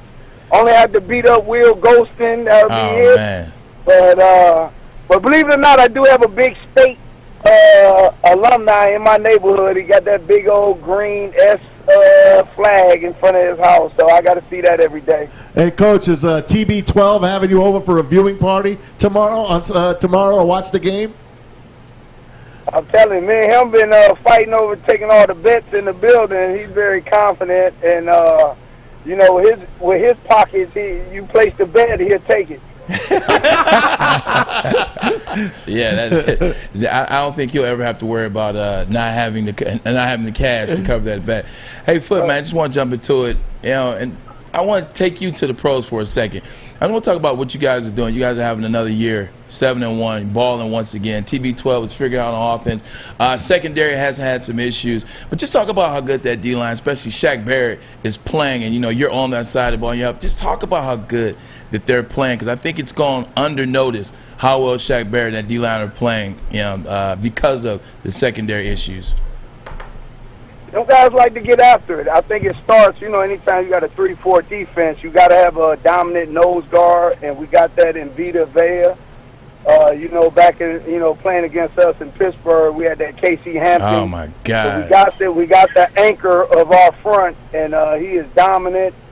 And Shaq Barrett, JPP, them guys on the outside causing havoc. But I'm telling you, one of the unsung hero of our teams is Will Ghostin. He's a dominant player. We've been #1 in the run the last 2 years, and he's a big part of that. And you got Sue down there, too. Oh, yeah, Sue's still doing his thing. Teaching them guys a little, some of the tricks. A savvy vet now. I always mess with him. He don't practice no more. He just show up on Sunday, and he balls out for us. Larry, sticking with some NFL. Hey, Ryan, hold on, Ryan. He's soft now, so hopefully he gets this. He just had twins last year, so I ain't even afraid of him no more. I finally seen his teeth. I've been knowing him all these years, and I just seen his teeth. I didn't know he had teeth. Just because he got these twins. Him and his beautiful wife, they got 2 beautiful babies. So he's a little soft now, but he's still putting in that good work for us. It happens to all of us. Twins in the ring. It happens to all of us. Talking to Larry Foote. Hey, Larry, just talking about culture. We just had Chris Spielman on, who's now the assistant to the owner and CEO of the Detroit Lions. Talk about culture. Well, you've been in Pittsburgh winning culture. You win Super Bowls as a player. You win Super Bowls as a coach. You've played here in Detroit. What is it about that winning culture that we here in Detroit have never seemed to grab a hold of? It starts at the top. You got to get a lot of like-minded people as far as, the winning comes first. And not your ego or your selfish ambitions. Winning comes first. Team comes first. And you got to have you got to have the right people, the smart people that know how to operate the day-to-day business. You got to have people that know how to pick talent. And I think the Lions are moving, I know they are moving in the right direction because I know the people that they got in that building now. And, it just takes time. I know Lions fans been hearing that for years, but there's some of the people that I know that's in the building, just Randall Well, Deuce Staley. They got Don Capers there. I know Aaron Glenn. These are football-minded people that's smart, that know how to execute. We just got to get the right talent in there. I think they got Dorsey in there. I don't know the GM personally, but I heard great things about him coming from L.A., so I'm just waiting on those guys, get that talent in there and get that thing rolling. Hey, Foote, big bro, I'm going to swing it back to Michigan for a second and talk about this. Your senior year was my freshman year at Michigan, and I had a chance to sit back and observe you every Saturday and watching film. I saw it in practice. I saw it in the summer leading up into the season. You were on a mission. You were on a mission to be drafted in that first round, to be that. You were on a mission to win the Big Ten again. You were on a mission to go to the Rose Bowl. And you saw it, but you saw it on game day. Like I had never seen an individual up close in person just run roughshod from the violence of tackling, of getting inside guys' mentals on the opposition and doing that week in and week out. And the reason why I bring that up is because now they're talking about Aiden Hutchinson is the guy, the University of Michigan. He might be the best defensive lineman in the country, outside rush in, at least outside rush in. And they say he's the best in the country. And Ryan and I have been talking. When you are crowned the best, when you're supposed to be the best, you play to the best. Just talk about, this game for Aiden Hutchinson and big players like yourself, how you played in big games. And for him, like, I'm trying to figure the correlation, like, what does he need to do to step up and become what they say he is in this Michigan State game? I mean, he just got to be dominant. He got to be dominant. If you want to be remembered, these are the games to be remembered by. You got to come out and just dominate the game. We know he has the ability. You seen with Charles Woodson, some of the other greats, yourself. In these type of games, we go back to that Michigan State game you had in Ann Arbor. Those are the games. If you want to create a legacy, here's the platform. Here's the platform, and we know he's going to be a high-round pick, but if he want to be remembered for years in Michigan and Ann Arbor, he got to dominate this game. This is a must-win game, and whoever wants that legacy, it's out there for you. Coach Larry, how about Jim Harbaugh? What's your take on him for this game? How big is this game for him and going forward? Well, as far as just his record against, Michigan State and Ohio State, this is big. And, how many times in this rivalry both teams are undefeated this late in the year? So this is a big game for him and Coach Tucker. And these games, they're always going to stick out. They're always going to stick out on your resume. So hopefully it's in favor of Coach Harbaugh. Hey, we hope so. Hey, getting back to the NFL really quick, you got a hell of a team in Tampa Bay, defending champions. We watched the Packers and the Cardinals last night.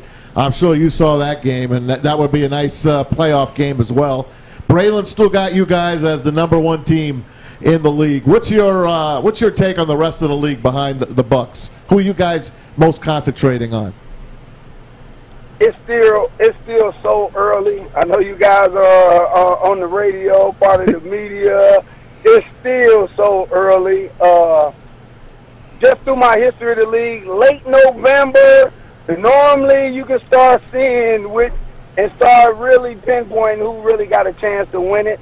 I know we won it last year. That means nothing this year. We're in the driver's seat right now, but it's still so early. You can use us for example. Last year, people counted us out. I think we were 75, and we went and won the remaining of our games, including the playoffs, of course. So it's still so early. You always got to go with the headline quarterbacks because, they drive the league, and you got to have one to win the Super Bowl. Hey, Coach, I got some fans of yours here on the YouTube thread. They wish they could see you. I told them you were driving, so we had to get you on the phone. But your Auntie Elaine Drummond wants to say she's looking out for you here in the D. What's up, Elaine? How are you? That's so hey, Braylon, she's wearing green. Hey, she's wearing green right now. I do know that. She's wearing green, so I can't be too mad. I might have to talk to her Sunday. It's still your auntie. But just to say to you before we get out of here, man, from Persian to Michigan to 2 Super Bowls as a player to 1 as a coach to a loving family, from a little brother, say, man, congratulations on everything, Foote. We're proud of you. I appreciate it, man. Congratulations to you, too, man. I'm proud of you. Appreciate you too, it. Ryan. I know you grown up now, too, Ryan. You know, Larry, I've been telling Braylon that we were tight. We were tight when we went to school in Ann Arbor. DT, Braylon, I got some stories for him, too. I got some stories about him, too. Oh, I call off when we get up there. He always tells my old man my stories, but I got some for him, Oh, too. yeah. As soon as we get off the air, man, I'm going to go ahead and get some more stories How out is Larry Foote Sr.? You got to tell him we said hello. I will. You know he's at the bowling alley, so if you ever want to find him, go find a bowling alley. He'll be there. I was just going to ask you, where's he taking been? everybody's money at the bowling alley. I know. I bowled with him at Royal Lanes here in Detroit. Man, that guy took all the money. It's Larry, he bowled every day. He should be taking all the money. He bowls off the wrong foot, by the way. Uh-oh. He bowls like a bocce bowler. He took your money. You can't tell him how to bowl. I know. Hey, Larry, when you get back to Detroit, man, we got to get together. Oh, man, I'm down. Absolutely. If once they fire me, y'all just hold a spot for me. I'll be y'all coffee boy and try to work some of the keyboards for you guys. I think we can find something for you over here. Knock it off. They're not going to fire you. No 50 on you for that one. One of the greatest defensive players ever to play at the University of Michigan. Hold on, who's going to win? Oh, come on. Oh, go ahead, Larry. Give me a Give prediction. me a score prediction. 28 to 14, Michigan. There we go. Hell. There we go. Go blue, baby. Some Larry authority. Foote Jr. Say it with my your chest guy. on that one. He said that with his chest. Best of luck the rest of the way with the Tampa Bay Bucks, Larry. All right, God bless you. Guys, take it easy. We'll right, see take you, care, Larry Foote. Is that great? Well, I got to get a break. Yeah. We'll talk about it next. Ermanni and Edwards. Woodward Sports Network, the bottom line. Make sure you download the Woodward Sports app in the App Store and the Google Play Store today. Take Woodward Sports with you wherever you go and listen live on your phone or mobile device. Dying to get your hands on Papa Romano's gruesome twosome. This spectacular deal gets you 2 large one-topping pizzas for a limited time for $19.99. Order now at paparomanos.com. Hey, everybody, it's Maz for Underdog Fantasy. The NFL season's rolling. You guys stop that now. World Series is going on tonight. Game 3, NBA and NHL. You can do it all on Underdog Fantasy. Draft a team in minutes. Join a league as well through their slick mobile app. User-friendly site. You can join a league and do it all. Plus, the folks at Underdog help you get started with a free $10 when you make your first deposit. Use the promo code WSN. So go to UnderdogFantasy.com. the App Store or Google Play Store. Sign up with WSN, put $10 in, and get $10 right back from them. That's Underdog Fantasy, promo code WSN. I'll never forget. We were at Michigan. See, I got the hat back now, man. It's almost the end of the show. Backwards. It's almost hat the end of time, the week. It's backwards. So hat there time. was this when we were at Michigan. There was this pushing and shoving going on at this bar we were at. Okay. And I was all lathered up, all lathered up. I was Right. like, I don't know. And I'm thinking about getting in on this skirmish that has my nothing to do God. with me. And Foote grabbed. No. That's definitely Foote. No. That's definitely He protected you. Oh God, yeah. Yeah. Oh God, yeah. No. And it was just one of those great stories that. Good for you. Oh God, Yeah, thank God I had a guy like that on Thank my God, side. he's You right. know. Yeah, he stopped me. There was he and Dave Terrell, your boy DT. You know you're not gonna see one without the other. Oh, no. Back then, That if was you it. see Larry Foote, you see DT. If you Yep. see DT, you see Larry Foote. And you know who was there too? Marquise and James Ryan Ermanni. Were you giving them your Grosse Pointe Sound football stories? Oh God, they knew. Yeah, they knew. Oh, my they knew God. who. Anyway. They knew who didn't come out of the game. Why didn't you Rudy over there? You could have been Rudy. I did. I walked down over there for like 3-4 days. Not bad. Yeah. So there was an instance where they came back to school. They were already in the NFL at the time. Foote was with Pittsburgh, and DT was with the Bears, and they came back, and somehow they got into a scuffle indirectly with a fraternity on campus, and I think Foote broke his finger and had to go to the hospital. So like they were at the hospital. I think he broke his thumb.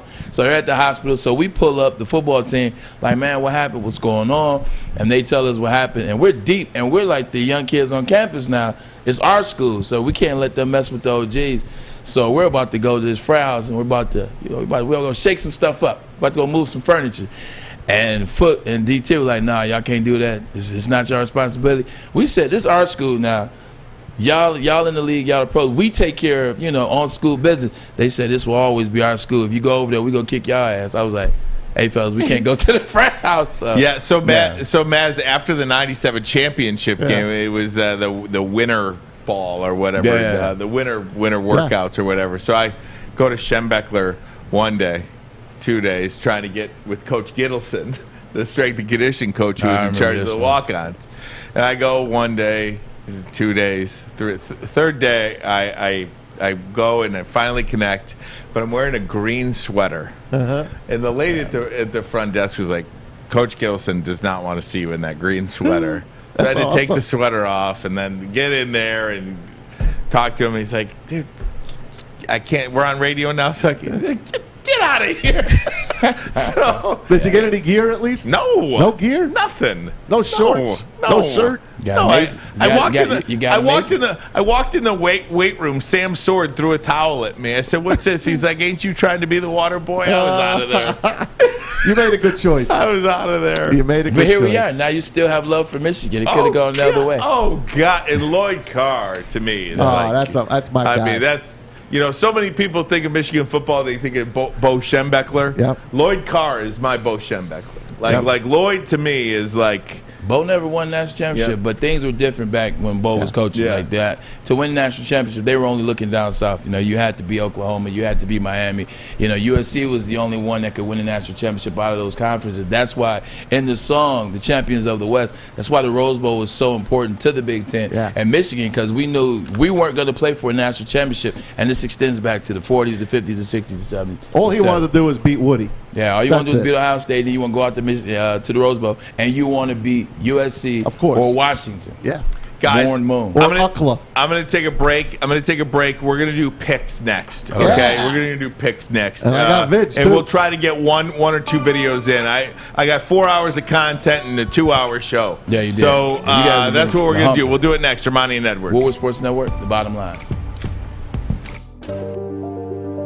I'm looking to bring on another HVAC tech right now. We are recruiting 5 to 10 techs a month. We're looking to grow and expand. Every new tech we hire is from Northwestern Tech. The hands-on training is fantastic. They're always my first call. We love hiring Northwestern Tech grads. They come out trained and ready to work. Our program is only 10.5 months, and our next classes are starting soon. So why wait? I'm looking to hire a graduate of Northwestern Tech. Northwestern Tech. Northwestern Tech.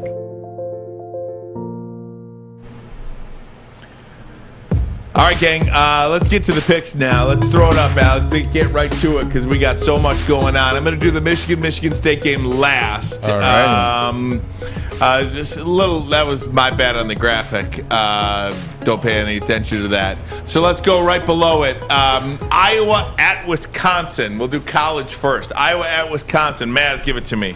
I'll take Wisconsin and given the 3.5. I think Iowa's Just leave done. it up. Leave it up. Iowa's done. Oh, there it is. Okay, good. It's done. So you got whiskey? I got whiskey. Braylon? Yeah, I got Wisconsin. It seems like they finally found a rushing game with Malusi and Allen. Also, they found a pass rushing game. You see that your boy Chenal had 3.5 sacks last week. And they control their destiny. They beat Iowa and they went out. They will go to the Big Ten Championship representing the West. Texas at Baylor. I like the Baylor Bears. Keep it going. I'll lay the points. Baylor, Texas is every time they let you down. I think they let themselves down. Season's over for them. Georgia, number 1 Georgia, 14.5 point favorite at Florida. I say never bet against Georgia. I'm going to bet against them this time. I'm going to take Florida at home with 2 touchdowns. I'm taking Georgia. Georgia's the best defense in the country. You know, I saw that LSU team that's terrible beat Florida a couple weeks ago. That's all I need to see of them.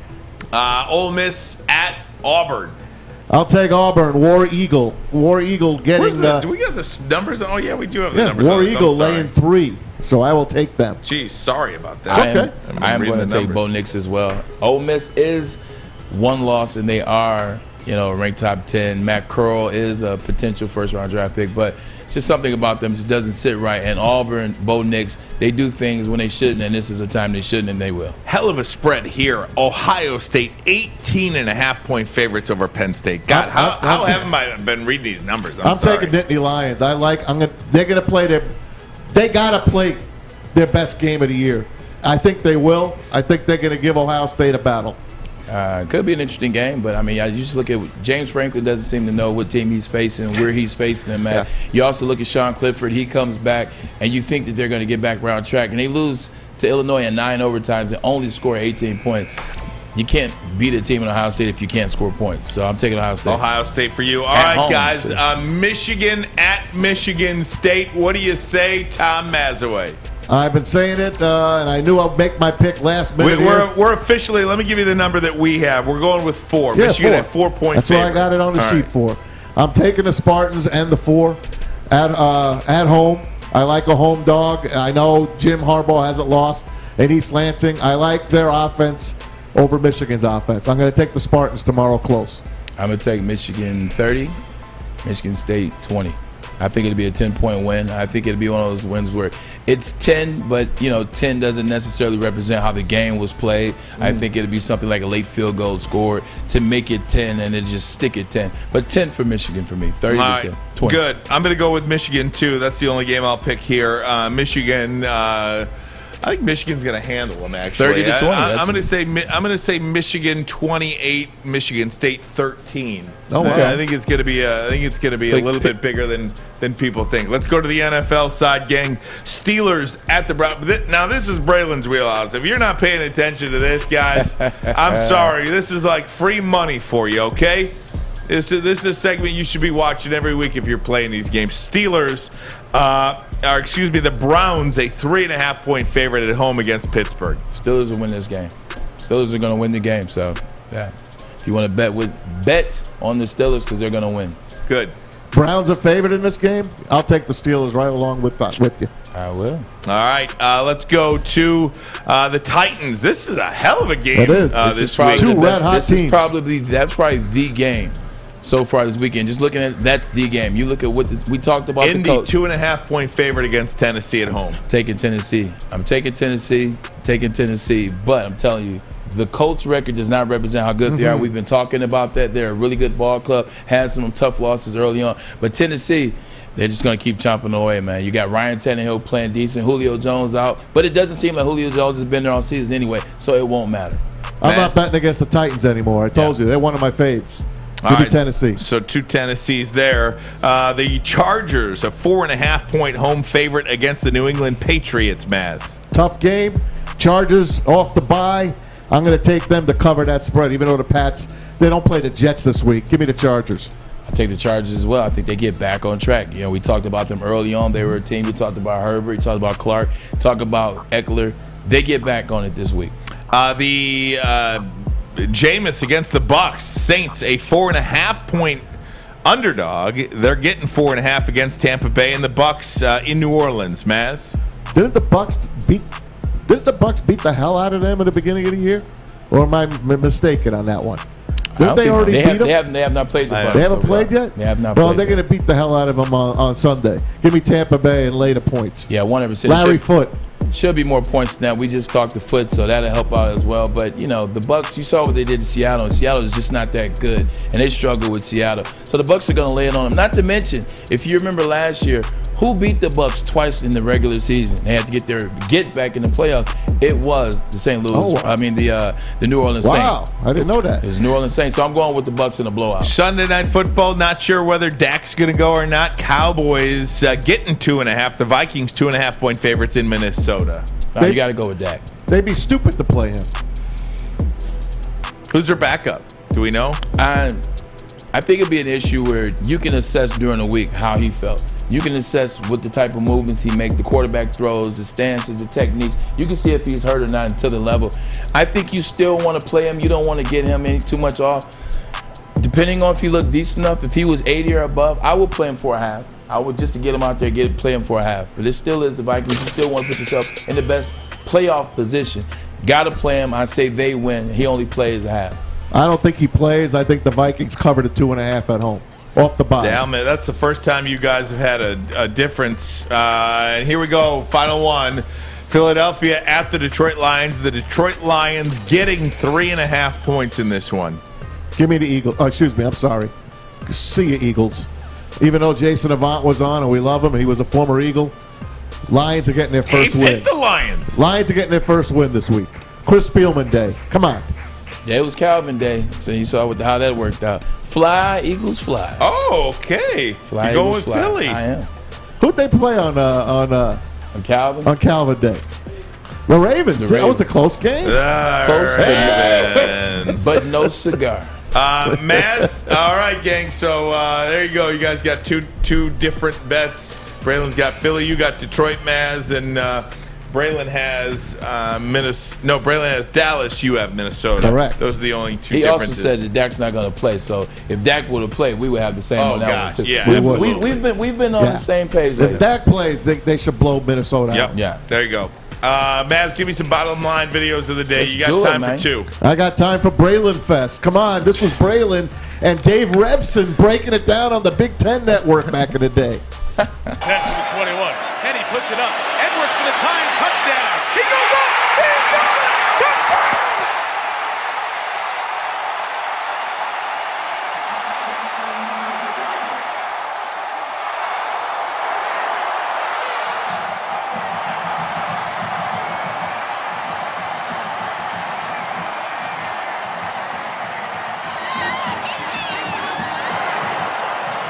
Just add to those numbers for Henny and Edwards. And again, it's a Man, it's a situation just like the last touchdown. Same coverage, same guy, same corner, same play. Have a small corner. That's what you want to do. You get a small corner on a taller guy, taller wide receiver, just give him a chance. He should come down with that ball 7 out of 10 times. For us, it was 2 for 2. Chad, you absolutely did give Braylon a chance. As you think back on this game and on this 3.5 minutes, basically, where you guys went from 17 down to even in the game, is it the craziest portion of a game of your career that you can recall? Oh, absolutely. I mean, it's, a lot of, things going on, obviously down 17, but, like I said before, stick to the game plan, enjoy the moment, but, we knew we were the better team at the end, and we were going to go take it. This the most memorable game of your career? Absolutely. I mean, a lot of fun to play in, tons of family up there, and it's always good to beat the in-state rival. So good. How about that, huh? Dude, you're so good, Braylon. You're so good at this. I know Michigan State fans can't wait for this week to be over so we can stop showing stuff from the past. But hey, man, you only get 1 week of this, so we apologize. Wait till Ohio State week. Hey. What do you got, Matt? Last one. I got something for the Spartan fans. Let's take you back to 2010. Atlantic game was the Ford Field in Detroit and all the rest of it in East Lansing. Up to the races, Baker. Put it up. JT Floyd will not catch him. 61 yards and a touchdown. Le'Veon Bell, the running back, and they pound it to him off left tackle. One man with a chance, and they don't get him. Cam Gordon couldn't get him. Touchdown, Michigan State. Consecutive trips to Ann Arbor, leading by a touchdown in the third quarter. Cousins has single coverage out there. Caught for a touchdown by Mark Dowell. He got behind that true freshman, Cullen Christian. The Spartans won in East Lansing. Haber powers his way into the end zone. Touchdown, Michigan State. Bloodbath. How about those unis for the Spartans? Blew my eardrums out, too. Those Spartan unis then. Huh? What unis are they They're wearing this all week? green tomorrow. Green with good. Those Michigan's don't do. playing their regular road jerseys, their road uniform. Nothing spectacular. White and blue pants, maybe? No, I think it's white and white. We shall see. I can't wait to see the elongated logo for the Spartans. My good buddy Alex Mayer was telling me about the helmet, said that they're using the bigger logos on the side, not the typical one. So that should be a fun watch. Shout out to Alex Mayer today. An absolutely fantastic job in the booth. Man. And you too, Fish. Great job by you, Tom Mazawey. Let's get an Alex prediction. Thanks, Alex brother. Mayer prediction. You got to give him a chance. Come on now. Put him up there. Let me go. You know, it scares me that Harbaugh doesn't lose in East Lansing, and I think the streak continues. Give me Michigan 27, Michigan State 21. There you go. And you'll be at the game tomorrow? I will. I'll be in the press box. If anyone sees me, come say hello. And look for Alex's recap of the game, his write-up of the game on Woodward Sports Network. He's our Spartan beat reporter. He's our Spartan dog. Yes, they can also tune in to our pregame show starting tomorrow at 10 a.m. live from the Hopcat. It'll be on our YouTube and Twitter as well, and I'll even make an appearance in the first hour. So awesome. Great. All right. Alex Mayer, check him out tomorrow. What time does that start? 10 o'clock? 10. Yep. 10 o'clock at the Hopcat. I'll be tailgating tomorrow, so come on down and see me. I have no idea where I'll be, though. You wearing your Michigan or your Michigan State? I haven't decided yet. You already picked Michigan State. Well, you better wear Michigan State. That doesn't mean I'm rooting for him. Right. Whatever. That does not mean he's rooting for the green and white. This is true. This is true. Send us out of here, Braylon. It has been a heck of a week, Michigan State. You see it. Paul is waiting. Paul is trying to see is he's leaving his current home in East Lansing, or is he going to visit a place that he knows all too well in Ann Arbor, Michigan? I can't wait for it. We've given you guests. We've given you facts, stats, opinions. But now it's time for us to shut up and let the boys go to work. East Lansing tomorrow, noon, big kickoff. Kickoff noon. What is it, the big kickoff? Big noon kickoff. Big noon kickoff. Brady Quinn and the guys, as well as game day. Let's go, man. Let's have a good one. It's time for everybody to be quiet and let the big guys go to work. I'm Ermanni. He's Edwards. In looking in the mirror. Woodward Sports Network, the bottom line. Hail to the victors. Down and 10. Lamar. Edwards breaks free. Michigan. Braylon Edwards with one-on-one coverage turned around, makes the 40-yard reception. He's away from Maples. Watch him knock the arm. Gets an arm bar, just whacks him away, and then finds the ball and adjusts inside. That ball was thrown inside about 5 yards from where it should, but Braylon finds it, and Edwards just makes the play. Special wide.